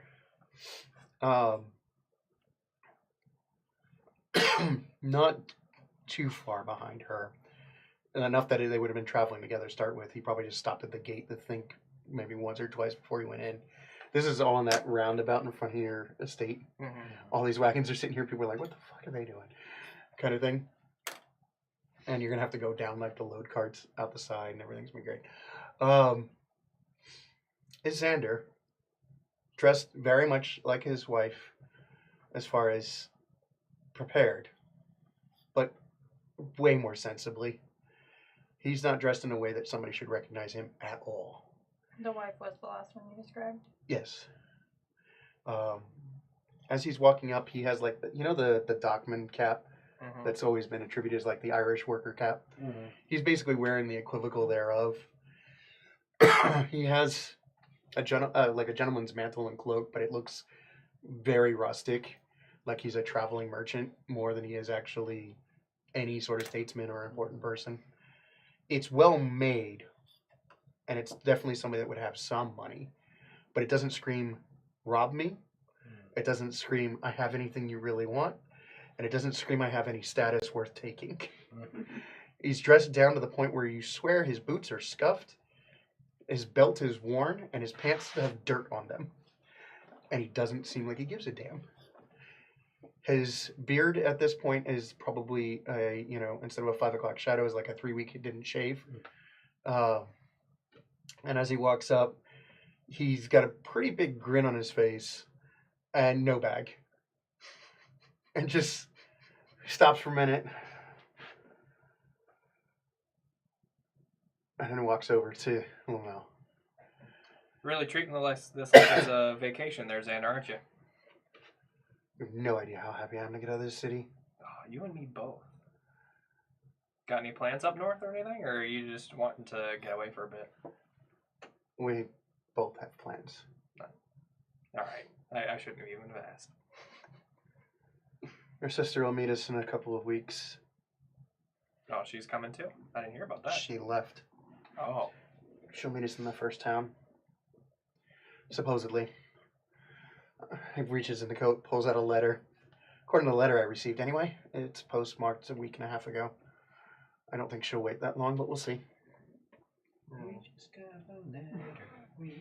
Got a letter. Yeah, knowing Priya, she's long gone by now. She's definitely more patient than you, but not patient at all. At least not in my experiences. So, introduce me to the players you have here that are to be our cadre of fools willing to go out into the blizzards and mountains. Well, you obviously know my daughter. How's it going? Oh, you're not a munchkin anymore, but I'm still going to do it. Still ruffles your hair. Does not care if you don't like it. We got Effie over there who's hauling bags with Lilia. Dominus's kid? Yeah. Where's Dominus? That's a good question. Okay. Last I heard, he was looking for his wife. Mm, It was like 5 years ago though, so I don't know if he found her. I'm assuming if he didn't come back, the answer is no. Okay. What else we got? We got Biscuit. Is you holding Biscuit? Yeah. Rubs Biscuit's here. Reaches into what looks to be an oiled pouch that you can put food stuff in. Pulls out just something for it. A little piece of meat or something like that, like a turkey. It's all about it. Let's see. He's an Arctic fox, by the way, so this will be fun. He's an Arctic fox. Gonna disappear the minute he touches a snowdrift. Yeah, well, at least now he'll be relevant to being all fucking white. It's true. Haven't seen Nina yet, but she should be coming with us. I hired a chef, so y'all won't have to put up with my cooking. Otherwise, it's just some rough and gruff from the Familia. I don't think I needed to know that last part, just in case. But yeah, I guess it's not going to matter if we're outside capital. The second we're outside the capital, it won't mean a thing anyway. He takes a moment. Who's the redhead? Oh, that's Lilia. Familiar? Mhm. So do not play with. Got it. Yeah, she's my curio. She'll probably rip your head off. Also, so might your wife, but you know. What? Different kind of play. We just had that talk. Oh. Makes sense. At this point, I'm sure my daughter is more than old enough to not worry about that. I'll be surprised if I come back and I'm not a grandfather. Very likely. Kids, way too fast. What about the rest? Just other members of the Familia, just runabouts? Mm-hmm. Who's the big guy? Oh, I'm always so bad with names. Your dude. Cole, I know he's Cole, my dude. Wasn't it? It's with not a C? Cole. It's Koth. That's Yeah, what it it was is. start with a C.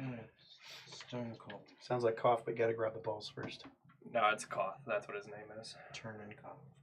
Got That would be funny if we had a Turner and cough. it. No, but if you're gonna fuck with anybody from the Familia, Koth is the guy to fuck with. Why? He may look big and tough, but he is the biggest sweetheart you'll ever meet. Got it. Not a simpleton? Not a simpleton. Okay. Well, He's got some wits about him. that's good. He's just got a heart. I don't know how the hell he works for you, but alright. That's exactly it. Heart. Yeah.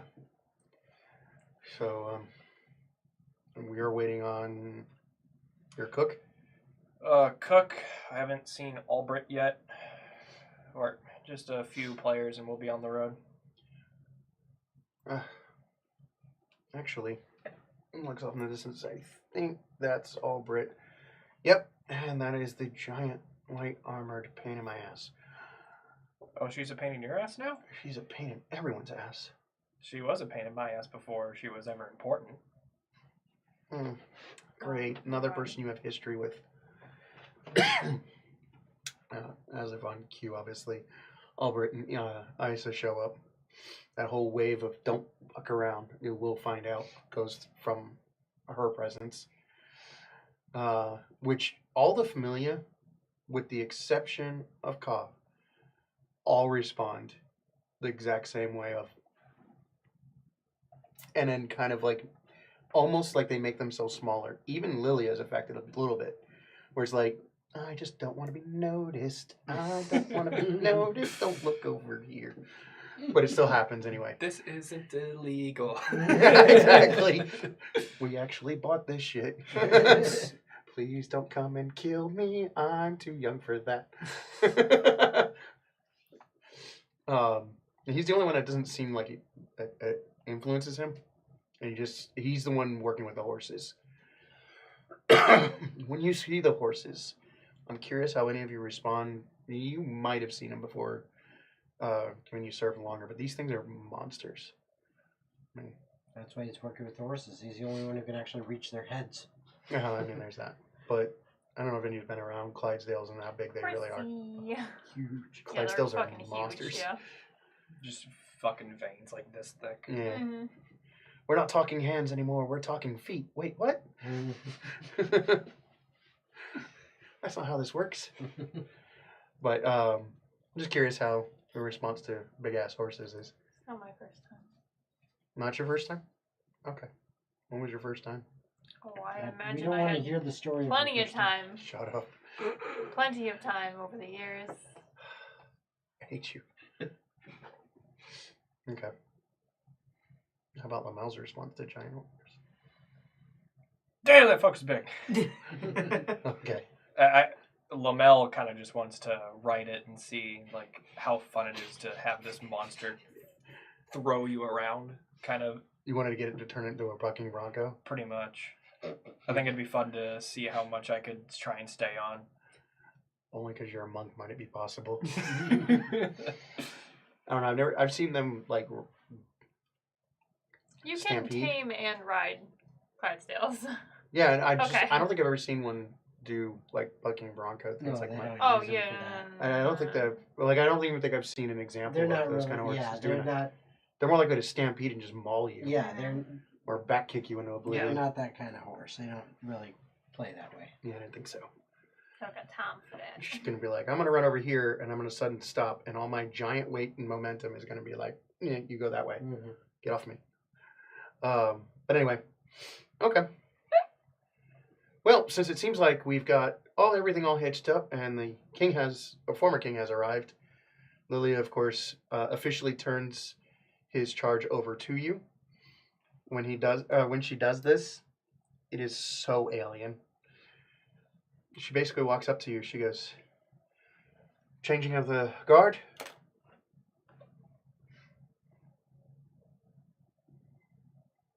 Do you accept ownership and protection of this man?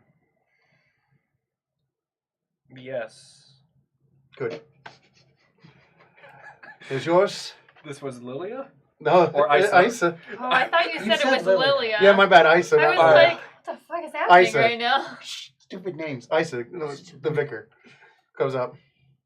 Do you accept essentially the whole thing? Yes. Good. And she just basically slams it against her armor, and then turns and then starts walking away. Like she doesn't know you. She doesn't even react like she knows you. Did I notice this? Yeah. Okay. When she's gone, The entire time I'm staring at Ass if there's any movement at all, trying to see if there's been any change.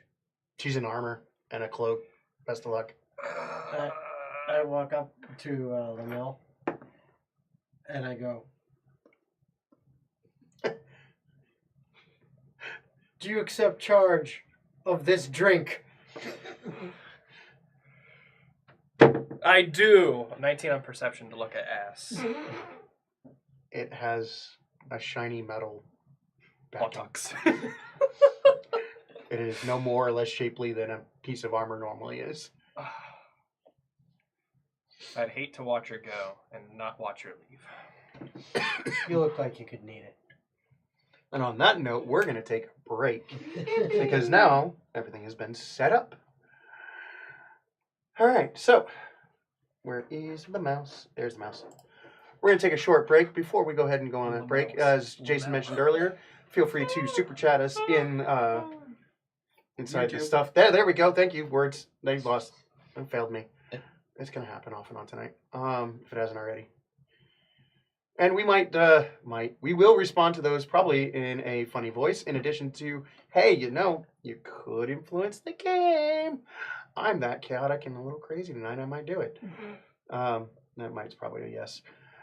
Again, remember on Twitch, if you have any Twitch channel points, you feel free to spend those. You can influence the game that way by giving either myself advantage or any one of the players theoretically advantage. If you don't know which player, just pick one and then say their name in the chat so we know who it's supposed to be for. We'll figure it out. Otherwise, we'll be back in approximately 10 minutes. Remember, the links are in the chat. Links are in the description. In the description of the. For all of our wonderful sponsors, feel free to go check out their stuff in the 10 minutes. We'll be back. See ya. See you in a bit.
a game to have someone do something. I agree. Elden Ring should have pause at all times. Damn. And that is out Kid there Fox. live forever. Your opinion's wrong. All right, and we're back. As the Balsan crew gets the wagons all ready, the sponsor, Albrecht, and now former Prince Xander and his wife, former Princess Adeline Rudrum, have joined you. As the wagon's basically all ready to go, Nina is yet to arrive. Lilia basically has everything all ready, jumps on the front lead wagon, starts yelling out, "All right, let's get this thing going!" And just kind of looks at you as you're just the one of the few people still standing on the ground.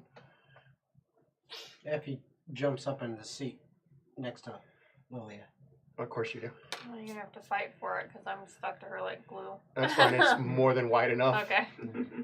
They're You're not on like one it's not a side, I'm on the coach other. driver where you just like barely puts up a person in half.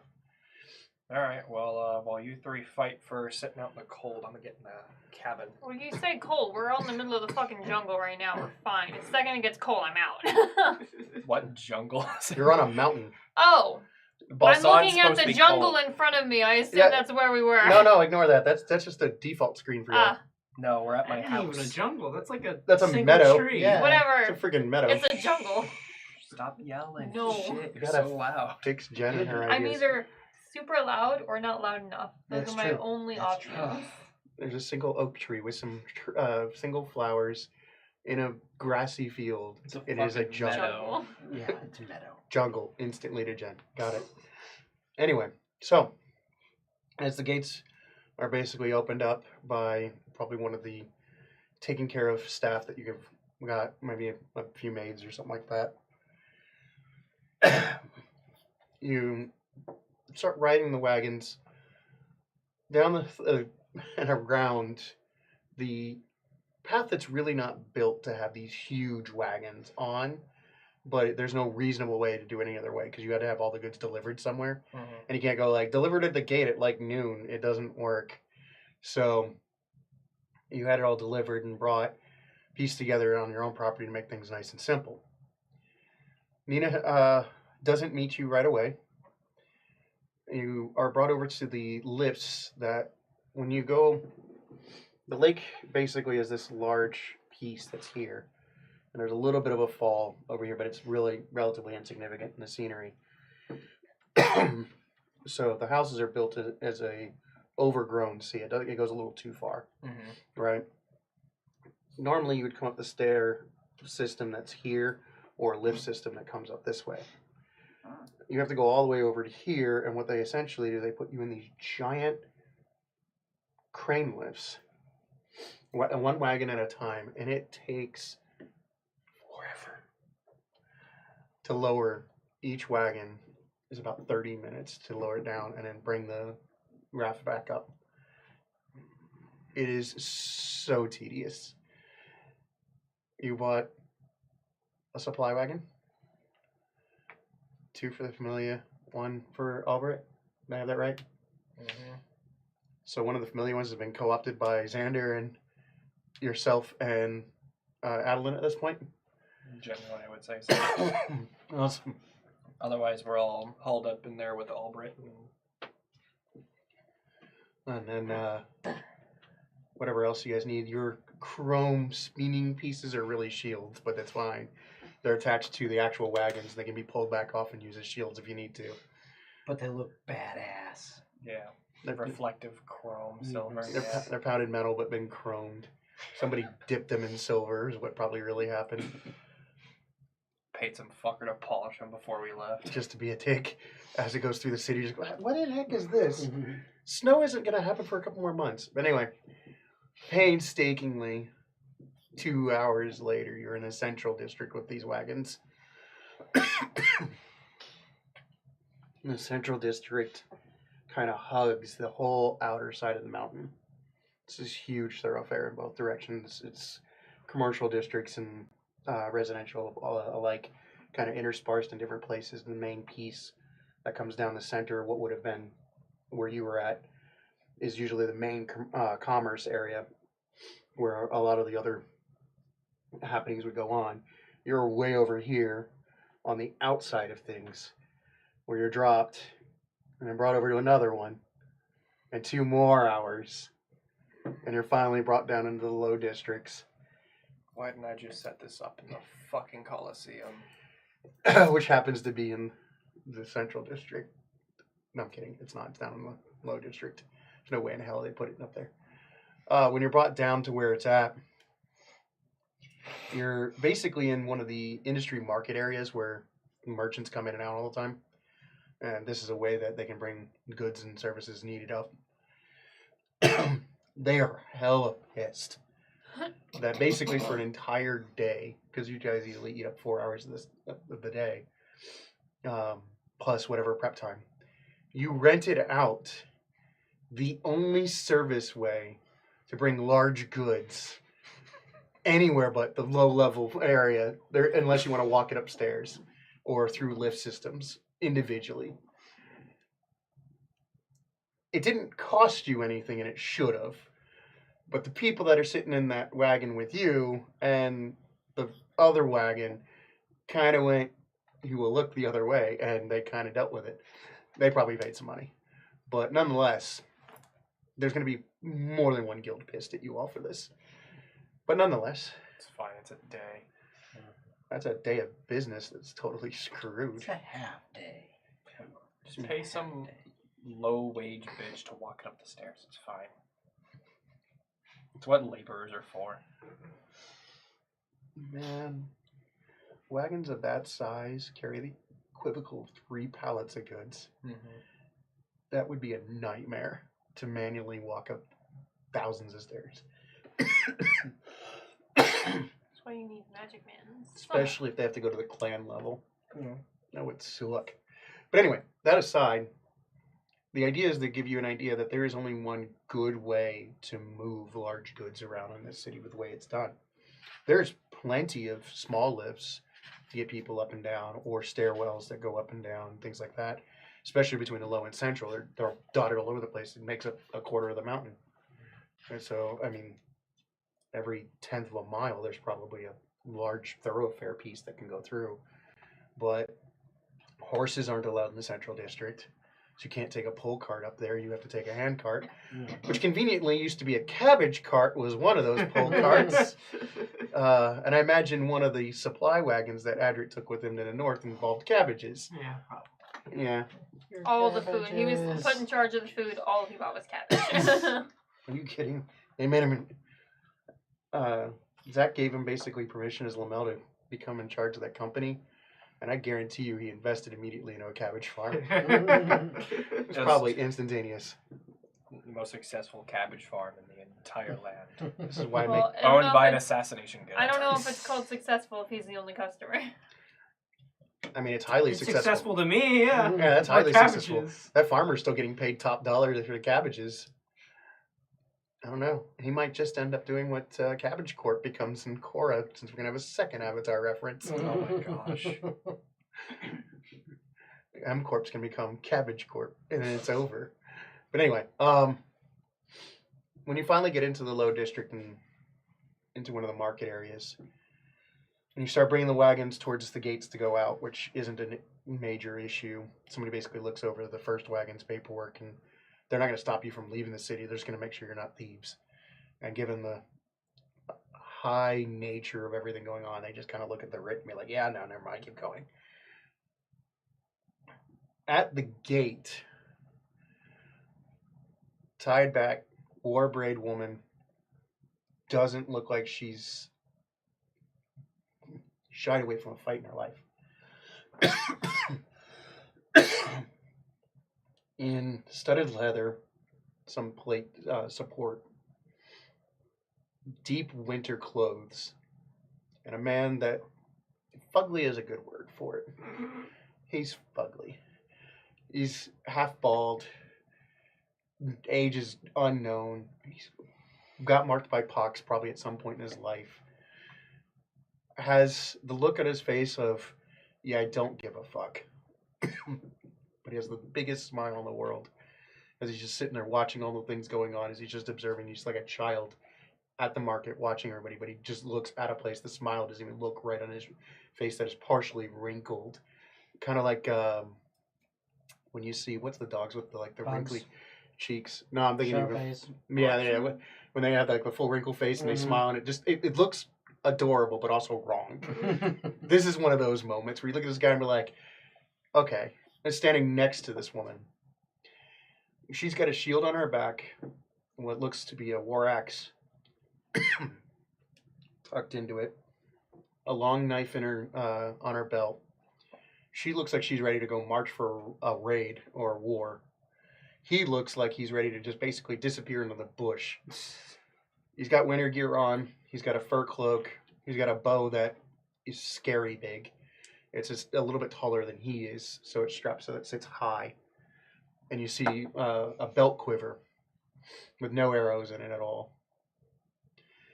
And you just see Nina just kind of sitting there going and smiling, this big shit-eating grin as you're coming out the gate right where the guards and everything are at. How long did it take you? Yes. Too long. I fucking thought so. That's why I had a drink. And then I came here. At this point, I'm nursing my own bottle. That is sheer fucking boredom. I think the word you're looking for is keg.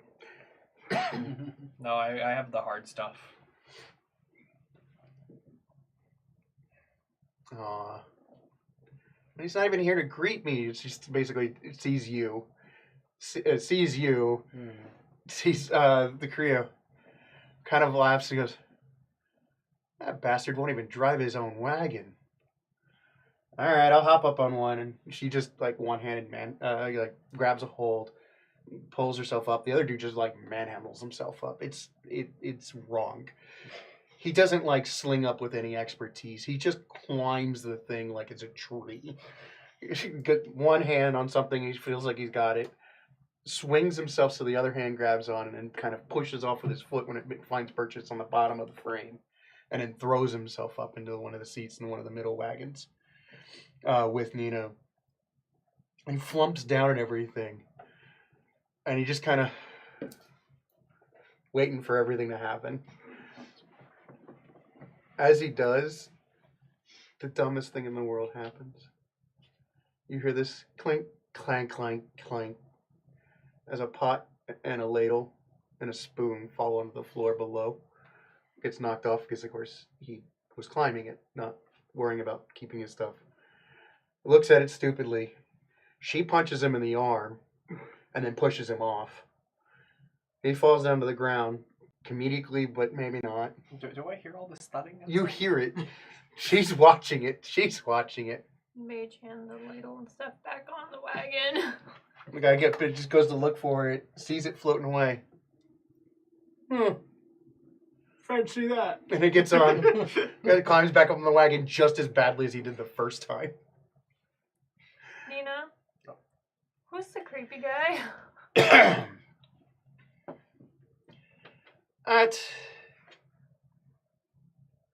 It's Joster. Joster. Who's Joster? I'm Joster. I assume that's the cook. Yep.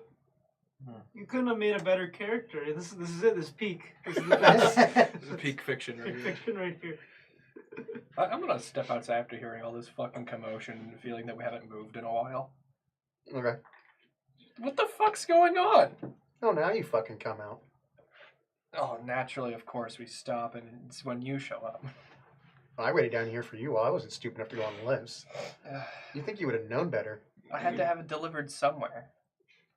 You practically run the Coliseum. Practically. So practically do it there.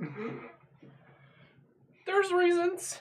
Yeah. They're lack not of good brains. ones, but I have You've reasons. been hit in the head so much and drank so much you don't think. Hit in the head, yeah. Go Drink, I haven't drank enough. There's a bottle in your hand. I said what I said, Nina. Can we go now? I'm here, so sure. Oh, fuck. Get back Hi. to work. the cook, I should get back in the fucking wagon. and I just casually hand wineskin over to Lilia. Like, I think we're gonna need this. Yep. Definitely. Kind of reaches into the back, pulls out a little bit of the rations, and just sets it on the essentially on the bench where hands can reach it if need be. And I don't think I was too stupid in keeping this up here with us. And you guys start riding out. And after she takes a swig from the wineskin and she hands it back, you're 13 now. Can I insight check this bullshit? Yeah, of course you can.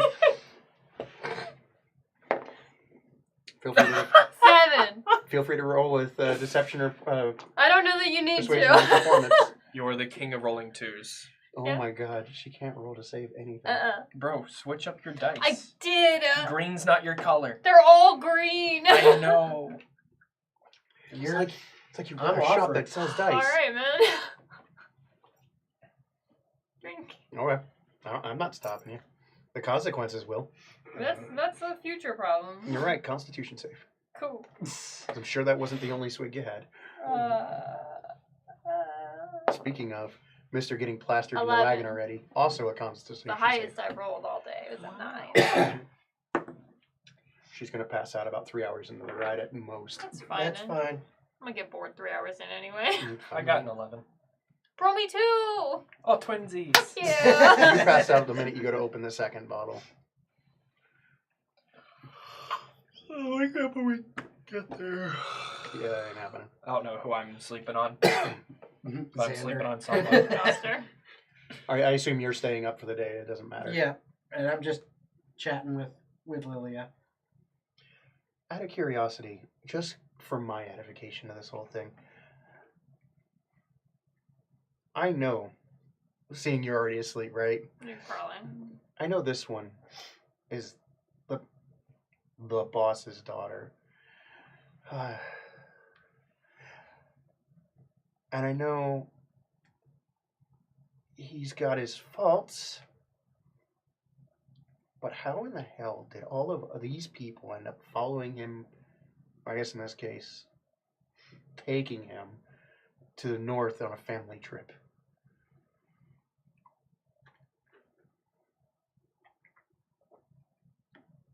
Honestly, I'm just following through with what my father asked of me. Yeah, I met him a few years ago. Seems straight up. Maybe not on the straight and narrow, but definitely straight up about things. He's got his faults, but he's a good man at heart. Yeah, fairly certain he's going to care far more about what he's looking for than what Lamel will. Well, that's why I'm here. You said I was asleep, so don't look at me. You got Biscuit up there doing fox shit. For Adrit's part, Hello. in the north. In the north. Winter's coming. I know, right? Been a few days. Somebody comes to you with a piece of research and an object. An object. Research isn't too surprising. It's from your own notes, so it's not too off-putting. It's got a little bit of Albert's notes in it. It was on general research on resonance theories regarding to how the crystals might react with certain things. Okay. And I think I have something. It's odd, but it's not beyond the realm of expectations. All right. Puts down this hexagonal tube. Who is this? Just a random researcher? It's one of the researchers. Okay. Feel free to name them. I don't care. Researcher A. Derek. Fred. Fred? Okay, Fred. No, I'm kidding. We'll figure out how to make that more. Fred Jewel. Frederick. You could name him Frid. F-R-I-D. There you go. That's how you solve it. Frederick would have been another way to solve it, Sometimes I can come up with names, just not under pressure. which is why it was his pressure, not yours. It was okay. You can't call him Frigg. That's a girl's name. Well, it's also a god's name. But It's also a guy's if you name. call it It's also Frigg, not his could have name. a- His name is could Fred. have a twin Anyway, named Yeah. Frag. Frigg and Frag. I have to get frack. Frog. Oh. it's Moving over on. now. That visibly hurt you. So you discuss the ideas that the spirits, if coaxed into their own natural behaviors, they would express a more potent form of resonance. this is true. It's probably better to show. He hands you one of the crystals. Crystal. You might want to put that somewhere near you, but don't hold it. The alcohol. And he goes to the other side of the room, and he puts down a crystal, and he begins casting a spell, but unlike most practical forms anybody would ever do, they'd go in, possibly there'd be an actual reagent of some kind, there would be some sort of rhythmic or, ritualized form of speech. He doesn't. Instead, he starts singing with no real actual words, just notes. And in the process of doing it, you can tell he's actually using the appropriate verbal and somatic requirements. The somatic being crystal, as you're analyzing the spell, is acting as a component for it, and the verbal is the song. And as he's doing it, a spirit manifests itself into existence right near the crystal. Mhm. And without a lot of effort, you've had enough experience, there's no point in making Arcana checks for it at this point. You know these spirits to be very fleeting. They don't tend to stay in existence for very long. They're great for creating like a flash of something, or sometimes briefly moving something from one place to another. It's possible that they will connect 2 points by creating an absence. They'll basically be like, I'm here, and then something happens in between, depending on what it is. So they can convey messages as well as they can convey electricity. All right. There's not really a big difference. However, in this case, it goes into the crystal on its own free will. You see no manipulation even in the song. The crystal itself starts vibrating with each note he has. And it gets to the point where the crystal itself, on a very low level, he probably can't hear, but you can because of your species. It's matching his frequency, just in a very low registry that they wouldn't hear. Humans just couldn't hear it. Pretty neat. When the spirit goes in there, it winks out of existence, but its essence stays in there. So if it had an identity, if you were to ever theorize spirits have an identity of any kind, that's not there. But the essence of what made it something is. And it replicates itself in your crystal at the same time as it starts resonating with that same deep registry tone, Okay. following along the song. As long as the song is going on, those both are there. As soon as he stops, the one near you winks out and the other one stays lit. And there's a soft light, it dulls down and just kind of sits there and moves around inside like a fluid with bioluminescence in it. Okay. This is very interesting. I'm not entirely sure how to respond. That's the first part that we discovered, and my team figured out that other crystal, once it harmonizes with it, keeps a permanent signature to one another, as if they're the same crystal. You can't really see it, but if we had one of the arcane scopes, I could show it to you. You would see this thin tendril, almost like how the ley lines look, but it's infinitely smaller, connecting the 2 points. And if I start to do the spell again, as long as the spell is active, I could pass something into the fluid that is the crystal, and the crystal doesn't act like a solid substance, and it will appear on your side. So what you're saying is this could be used for, well, limitless things. Perhaps a long-distance communication device?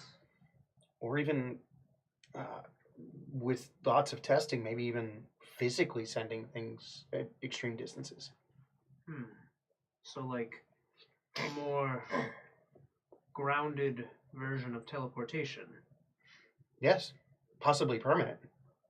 We don't know exactly how long this lasts. The one in the lab's been going for about 48 hours. We are setting it as a control to find out how long that one lasts. And now quickly he starts writing down on a note. And he looks back outside real quick, looks at one of his instruments and writes down what he thinks is a time for this one. And these now, I'm going to leave with you, but I'll have the timestamp for it if you just want to let me know or write on a note when it goes out. But I wanted to show you. Well, I'm very glad you did. That's a very interesting discovery indeed. I will keep these handy. Thank you for showing me this. Thank you. Out of curiosity, do you think we could... No, that might not be... Well, Come on. I'm listening. I haven't tried to send words through it.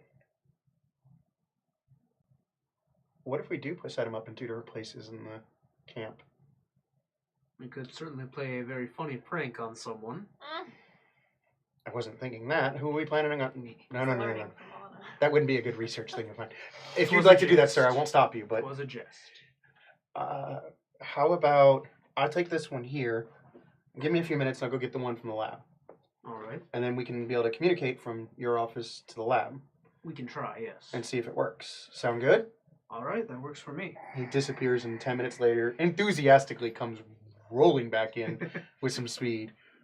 And, like, he's got it. The crystal he brings in, the one he brought in before was, like, this big. The one he brings in, he's holding, like, a bowling ball. Oh, And it's way cloudier than the other one was. Like, the crystal itself is not the substance inside it. all right. We call it a Or patent. lack thereof. There's no substance inside it. Okay. He puts it down, and he leaves the one with substance in yours. Okay. Takes the empty one, so your crystal got taken. Okay, so I'll go back to the lab. Give me at least 10 minutes to get there, just in case. All right. Use the small one to send me a simple message, and I'll send a response through this one. All right. Just to see if it works. Okay. So I suppose we wait the 10 minutes, and then I attempt to send a message to the small one. Something like, I could really use a drink today. Okay. I do need you to make a performance check. Okie dokie. Because it is still using magic, only this time you have to sing. All right. All I've been picturing is that scene in Little Mermaid where she gets her voice stolen and it's a. Am I able That's to fine. add guidance for this? I don't see why not. All right. You are doing a test that you're going to be like, Sanatos, Senator, guide me to sing. I was not blessed with a very good singing voice. So I'm curious, out of character, is this potentially the origin of bards? All right. That's a 9. 9 total? Bro, that's Back like Back me. streets back. Is that what the guy is? a highway. Did you roll guidance? Yeah, that was with guidance. Oh my That was god. a 9 on the die. 9 on the die, -1 from And 1 from performance, and guidance. then Plus plus one 1 for from guidance. So 9. Oh my god. Life is a highway. Mhm. I can't sing for shit. Lizard. So, you try probably 2 or 3 more times. All right. 1, he didn't teach you the actual spell properly. Yeah. You just kind of heard it and have to try to repeat it. Mhm. 2, he comes 20 minutes later running back going, did it work? Did you send anything? I attempted to, but it appears that the issue is not with the test itself, but with mine own singing voice. Oh, has no one ever taught you to sing? No one has ever taught me to sing. We don't have karaoke where I come from. Where I come from, it is a fun pastime, but it was never something that the elders had deigned important for me to learn. So Can you read music? that is also a good question. Hands you his notes on what this spell song is. All right, what do I get from this? Without a good investigation roll, nothing. All right, Remember, investigation remember, roll you can time. always take 10. I mean, if he wants to stand there and stare at it for a bit. Yeah, he's got time. Got Investigation. fucking years. That is a 12. Okay. You can decipher it enough to at least know what it's supposed to mean. Don't you still have guidance? No, Well, you that do gets it used each up on time. the. It's The not next one. bless. It's guidance. Yeah. It's one off. You have to mention it every time. Mm. I cast guidance to kill this man. Stab. That's the flat end. He knows. I was stabbing you with the pointy end. No, you weren't. Yes, I was. Anyway, so you can at least make heads or tails out of it and understand what's going on. It will give you advantage on the performance roll. All right. I suggest we try again. Okay, and he goes running off all excited again. I feel like I'm about to disappoint poor old Frid. He's gonna have to send a researcher in that can sing.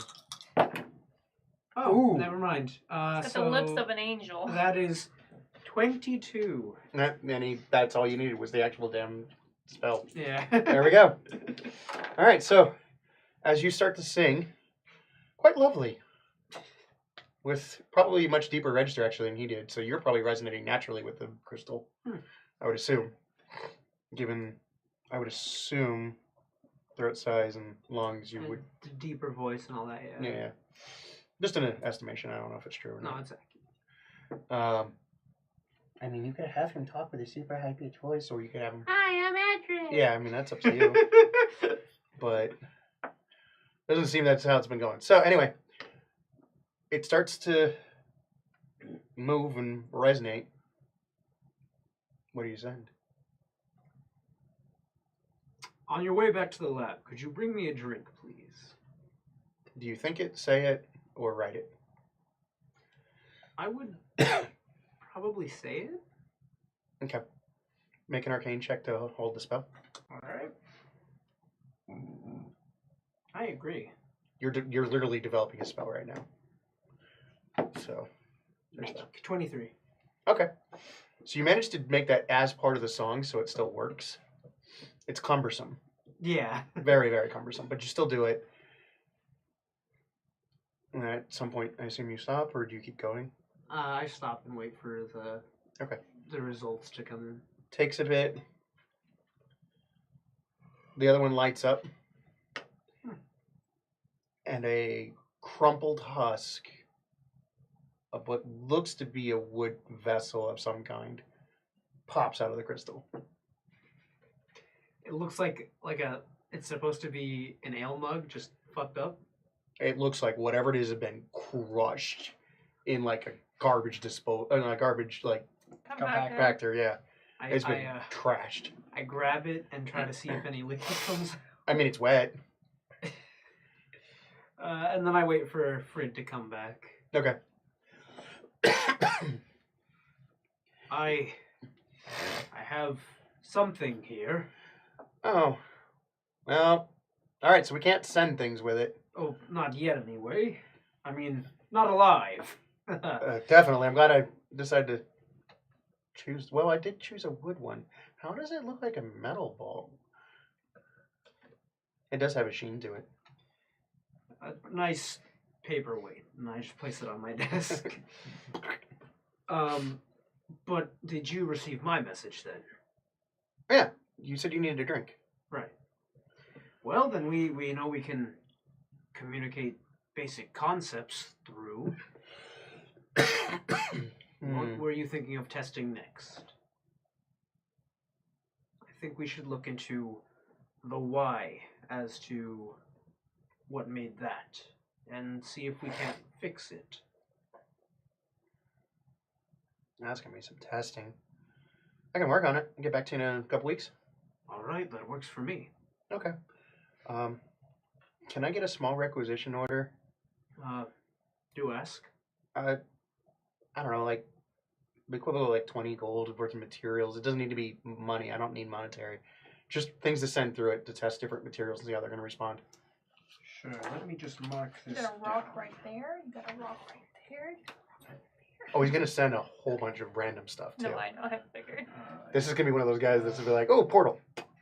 He's gonna play golf into this thing like it's Stargate. 20 gold. That was pretty funny. In the middle of my backswing. It's a good moment. It'll be funny when he throws phosphorus through and fireball pops out on the other side. Burn the other side of his lab.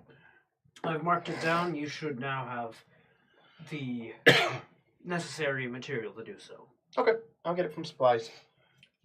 So now he's just got to set them up right in the lab so that he can play catch with himself. Get a catch net and just shaboom. See if it turns into a recycler. Man. Throw sand in there, see if glass comes out. Throw glass in there, see if sand comes out. You never know. It might work. Into gold, gold, and That's something silver. I hadn't considered, using it as like a transmutation object. Maybe this is how the Philosopher's Stone is invented. Who knows? No idea. I do like this concept a lot. But you get to play with making a spell from scratch. Yippee! You know, something that normally nobody lets players do. Because it gets dangerous. So, as you guys are finally out of the city, you're about 3 days out. Which means you are now past the main range that surrounds the capital. You're past Cole, you went out and around the crest of the range, and you enter the first valley that leads out to the barracks and sort of demarks the end of Balsan's controlled territory. Alright, so we roughly went northeast from Balsan. Yeah, you would have went out northeast and then slowly curved back to a true north away from it. It's not a perfect teardrop, but it kind of starts to. When you get the 5th day, you'll be at the farthest reach of Balsan's controlled territory, and you're officially in the Northern Territories. Is it cold? Hmm? Is it cold? Because of the time of year, it's not as bad as it could be. We're starting up at the end of summer. You could have left a lot better timing, but you also weren't given the frame to do so. Nonetheless, given another month at most, and it will easily be in the 30s during the day and below 0 at night. Right as it is now, it's in the 30s at night and probably 50s and 60s during the day at highs. I'm inside the wagon. It's too fucking cold. Yeah, it's gonna teeter between freezing and not freezing for the remainder of the month. Biscuit's gonna be ecstatic though. No snow, not yet. Well, there's on the I mountains, said but going to. not at your level. be. The vistas are gorgeous. You have beautiful rolling hills covered in nature's greenery, rolling, babbling brooks and creeks. Jungles. You'll see you'll see wildlife here and there. None of it necessarily special, standing out. Rabbits are definitely relatively common. In the morning, you might see a deer or 5 at the far distance. On the 3rd morning, there's a deer that are close enough to it, and very quietly, you suddenly hear thump. The bowstring thrums in it, and you hear the cry of an elk. That disgusting cry. Yeah, exactly. None of us are going to replicate that properly. But we all know what it's like. Yeah. Somebody has seen elks like that. Mm-hmm. And then you see Droster go moping out. I imagine he waddles like a penguin. He doesn't waddle, but he does walk in a way that suggests it because his hips will move a little off. I feel like the man can't walk in a straight line, no matter how sober. No. What's the Hunchback of Notre Dame? That dude. Oh, Quasimodo. Quasimodo? There you go. Yeah, he's not hunched or nothing, but the guy he has one of those things where his hips just slightly pivot. They both turn and go up and down a little as he's walking. He's not even a hefty guy. He's not a It's like overly thin dude. He's just like he probably took a real injury at some point in his life. he moves like an egg. Yeah, there you go. Humpty Dumpty over here. I'm not wrong. It's But he accurate. one shot killed an elk, Yeah. proving at least his 5 gold a day might be worth it. I think that Joster is always worth it. Yeah, I think love so? Joster. How have the meals been the last couple days? They have been better than most restaurants that you would pay money for. Ah, fair enough. Yeah, Good call. 5 gold a day is worth it. He doesn't have the ingredients to make it lavish as a restaurant could, Mm, but he easily competes on the quality and way he cooks the food. that's all that's important. He has taken his time so far to have small conversations with each of your familia members and conscripted them and slowly teaching them individually only like 3 things to watch out for and to pick when they see them. By the end of the first week, every member of your familia knows 3 things they can eat and live with either some basic preparation or straight from the ground. Is it all just different shit, though? None of them know the same thing. Not a one of them knows the same thing. Oh, not a one of them has enough collective knowledge to make use of this. No, not at all. None of them get actually any survival skill out of this. They just happen to know 3 things in life that won't get them killed if they had to process it and or eat and survive. Yeah, we have a guild panel just built around a fucking mushroom. No. I think that's a red cap. I would like to say I'd like to hop in on that knowledge if I can too. Yeah, sure. Would you like to learn about something that flies, something that floats, or something that is naturally growing? Naturally growing sounds great. Okay, so your first item is naturally growing. It is a flower. This flower can be harvested for its seeds, or it can be ground to make into actually a powder that can be baked. Your second item can be any of those 3 things. Well, I'll do one of each then. Oh, you want something that flies? Sure. Okay, so you're not going to like this one, but it's fine. He teaches you about different kinds of butterflies that are out there and how to pick them apart. And it becomes really important because you need to know what will eat them. What he teaches you is how to catch these spotted butterflies that are about this big, and they have these blue spots on white wings. They peculiarly only show up at twilight hours. And he teaches you to catch them and says he needs them so he can catch something else. They themselves are not edible, but they get something that is edible. You occasionally see this bird that has red around its throat to about its mid-breast and little tips on its wings that have that color to it a little. Otherwise, the bird is like this dirty brown, black, not exactly, they're never the same. And they swoop in and they grab them off of meadow floors. That bird, he's cooked in stews already. It's good. Then the last one, the floats. You want something that floats? Hoping he says fish. It is not a fish. I figured. It It's is an alligator. absolutely not a fish. It is a frog. He teaches you about a frog that loves to burrow into the mud when it gets really cold, and they'll survive when still waters freeze over. He teaches you how to get them out of moving water so it's easier for you, for 1.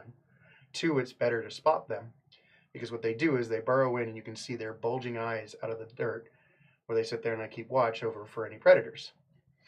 However, this frog, like any frog that is normally edible, has great frog legs. They hibernate in the winter. Basically a sizable bullfrog, but it is a regular frog. I don't remember off the top of my head in real life what they exactly are spotted like, so I'll tell you Just another day. On the frogs. Whenever we camp for the night, if you will take the time to help set things up and everything, but also then to spar with Lilia. Might regret that, but all right. I want to And- watch. And just have a little flirty banter with her as they spar. Okay. Still want to watch. I need you to roll initiative. Okay. I'd like to sit there with my sketch pad and illustrate Effie getting her ass whooped. Sure. That is a 23. Okay. You're probably going to go first. Especially since my dum-dum.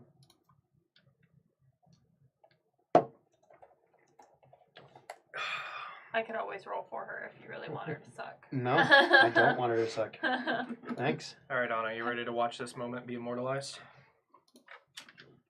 I'm just gonna watch it. I'm not gonna watch you draw Fair enough. it. All right. So Also, I know better. I'm gonna start taking bets around camp before this starts entirely.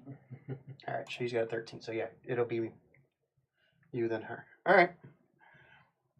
She asks you if she just chooses a weapon of her own choice, or if you would like to choose weapons.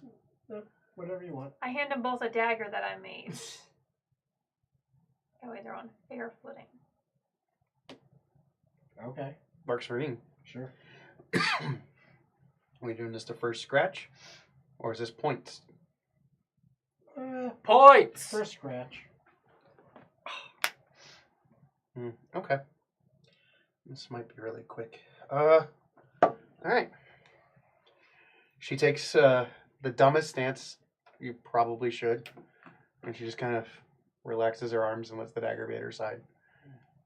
Okay. 22 to hit. Okay. I'm not gonna like her. 10 points. Okay. So as you go to strike her and everything, you do score a successful maneuver on her. Mhm. And in the process of this, she definitely parries the dagger enough to keep from getting solidly cut, but not from the brute force of the strike, which does catch her enough in the as she's basically puts the dagger up. She flips it really quickly backwards just to kind of push against it, which causes friction. As her hand gets moved and deflected away, your arm collides into hers hard enough to basically push in, and that's where the real damage comes from. Okay. As she's got the knife backwards, she goes to basically take I have a momentum second and strike. push. Oh, you're going to use it? Mm-hmm. Okay. So my second strike I'm going to actually be a... is Problem. a natural 1, which sucks because I wasn't actually going to attack with the dagger anyway. Oh, what were you going to try and do? I was just going to take my hand up and kind of brush her hair behind her ear. Well, that sucks. That was a nat 1 because she thought you tried to punch her in the face. Mhm. So as she goes up, she sees it, goes to pull backwards. She yanks this arm forward, Mhm. or at least attempts to, with a 19. Yeah, that hits. Okay, so she yanks this arm forward in a maneuver to pull you up. It's basically so you're now perpendicular to her, Mhm. forcing your knife to go the other way because it's not the arm with it. Mhm. And as she does, she pulls you enough to come forward, takes this arm and hooks around for the second strike. Mhm. 18. It just hits. And she suplexes you. It comes around and just boom backwards. That's Nice. what Lamel begins sketching as that like nice bridge of a German suplex. Yeah, she just being done takes here. it and just suplexes you. You're both on the ground. Technically, you're just Okay. not pinned. Okay. I didn't roll damage, but if you'd like me to, I can. If you want to. The first strike does 1. The second strike does 5. Not that it matters because it's also dual. Yeah. That, and I'm sure you guys will all heal within the Yeah. continual Well, she's not trying to journey. cut her. Yeah. Then my next strike is actually going to be to attempt to grapple, Okay. since we're both on the ground. How you gonna get out of the? Because you're basically this way over in a bridge. Your shoulders would be into the ground. Mm-hmm. I'm just curious how it looks like. How you getting over? So basically, she's bridged. yeah, she's bridged. Okay. Legs wrap around. Rear naked choke kind of position. Okay. Grappling. Using the legs to do it. Got it. That's really low. 7 for the athletics check. No. That's nice try. So the second attack Mm-hmm. is I'm just going to brush her earlobe like that. Okay, so we're playing like that now. That would be technically an unarmed strike, I guess. At this point, we're just sexually assaulting each other. Apparently. 12. I gave him daggers for this. I mean, it succeeds, but she just doesn't seem phased. Mm-hmm. I mean, it's more of like she didn't notice Yeah. enough for it. She goes, If we're going to play games like that. And that's a 15, so I don't think that succeeds. Nope. So you must not be ticklish because she starts to actually tickle your foot. Like she manages to she doesn't get your shoe off, so she goes to try to tickle your foot and fails at it.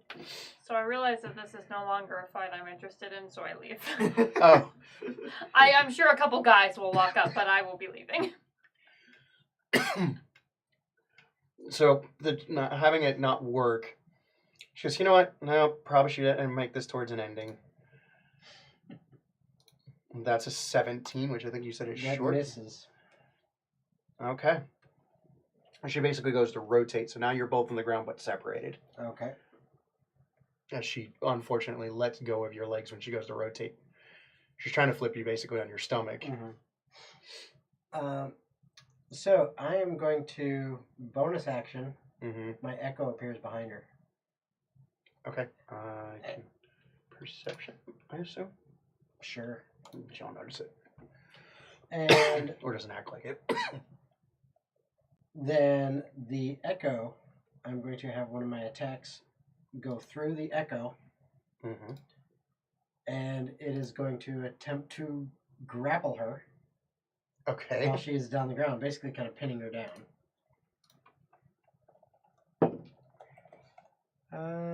That's even worse. A 6 Ooh. athletics. That's not going to work. Can't roll worth crap. So now she's obviously aware of it. Right. Um, And then, Okay. while she's aware of that, my second attack is going to come from me. I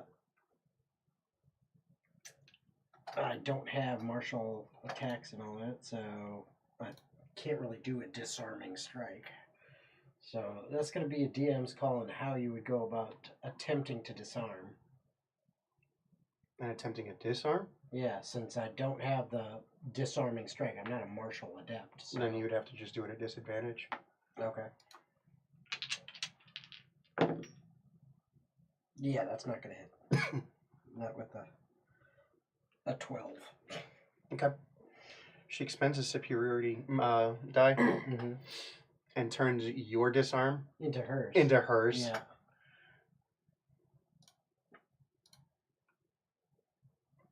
And that's with a 18. That hits. So your dagger goes, and then she's going to actually take her other one to come up with her dagger. And with a 19, Yep. just graze your shoulder enough to show a cut. All right. Fair enough. Clean And- those before you give and them then- back to me. And at that, I put my hands up. She's still technically on the ground, I assume, unless she stood up. No, she basically went to disarm and then just lunged and struck. So she was still on the ground. Yeah, she's holding herself up with one arm. Okay. So then I just go, you win, and I offer my hand to help her up. She flips the dagger over and hands it to you. And then just pops herself up. I suppose I owe you a drink. Nope, I'll take a gold. When we get back. Fair enough. Girl always likes shiny things. She flips the disarm dagger and hands it back to you. Is that the one that had blood on it? Or No, that's the No, one I gave it. Then, Clean it off and give it back. right. Okay. As Lilia basically walks up, give it back. Since we have a bit of an arena, anyone else want to try? Huh? Oh, fuck it. Why not?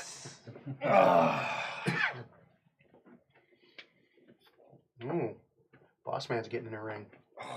2 turns into this fight, I'm interacting. Boss man's getting old. Oh. Yeah, we'll see. Anything goes until someone admits defeat. How about that? I don't have all night.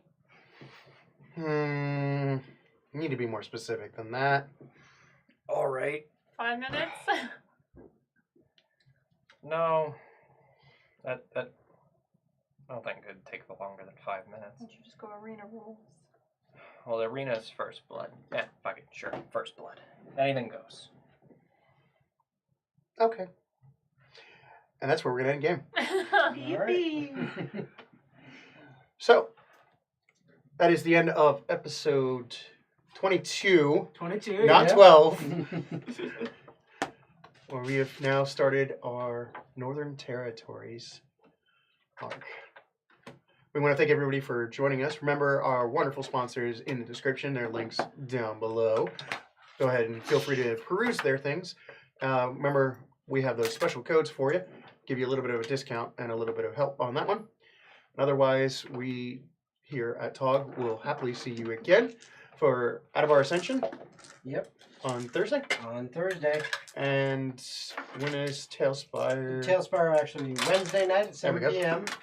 This Wednesday, and then Thursday, 7 p.m. to 10 p.m. So kind of unofficial, and hopefully in the future official pre-show for Critical Role. You know, kind of lead into them. So that's Thursday. Okay. I'm at Bold City Con this weekend. Come say hi. And if you're interested in meeting some of the cast, go to Bold City Con. For all those that joined us from MegaCon, we appreciate you. We're happy to see you. Everybody that's jumping on our new story arc, we want to appreciate you too. And those that have been sticking around forever, enjoy the lore, dog. I'm sure you're drawing some lines by now. For all of us, for Magnus Aevum, thank you. Have a wonderful night. See ya. Bye. Bye, Twice. everybody. And hold on because of the delay for YouTube. Yeah. Do do do do do do do. It's Oh like no, 20 we fucking got seconds. copyrighted. Oh god, no.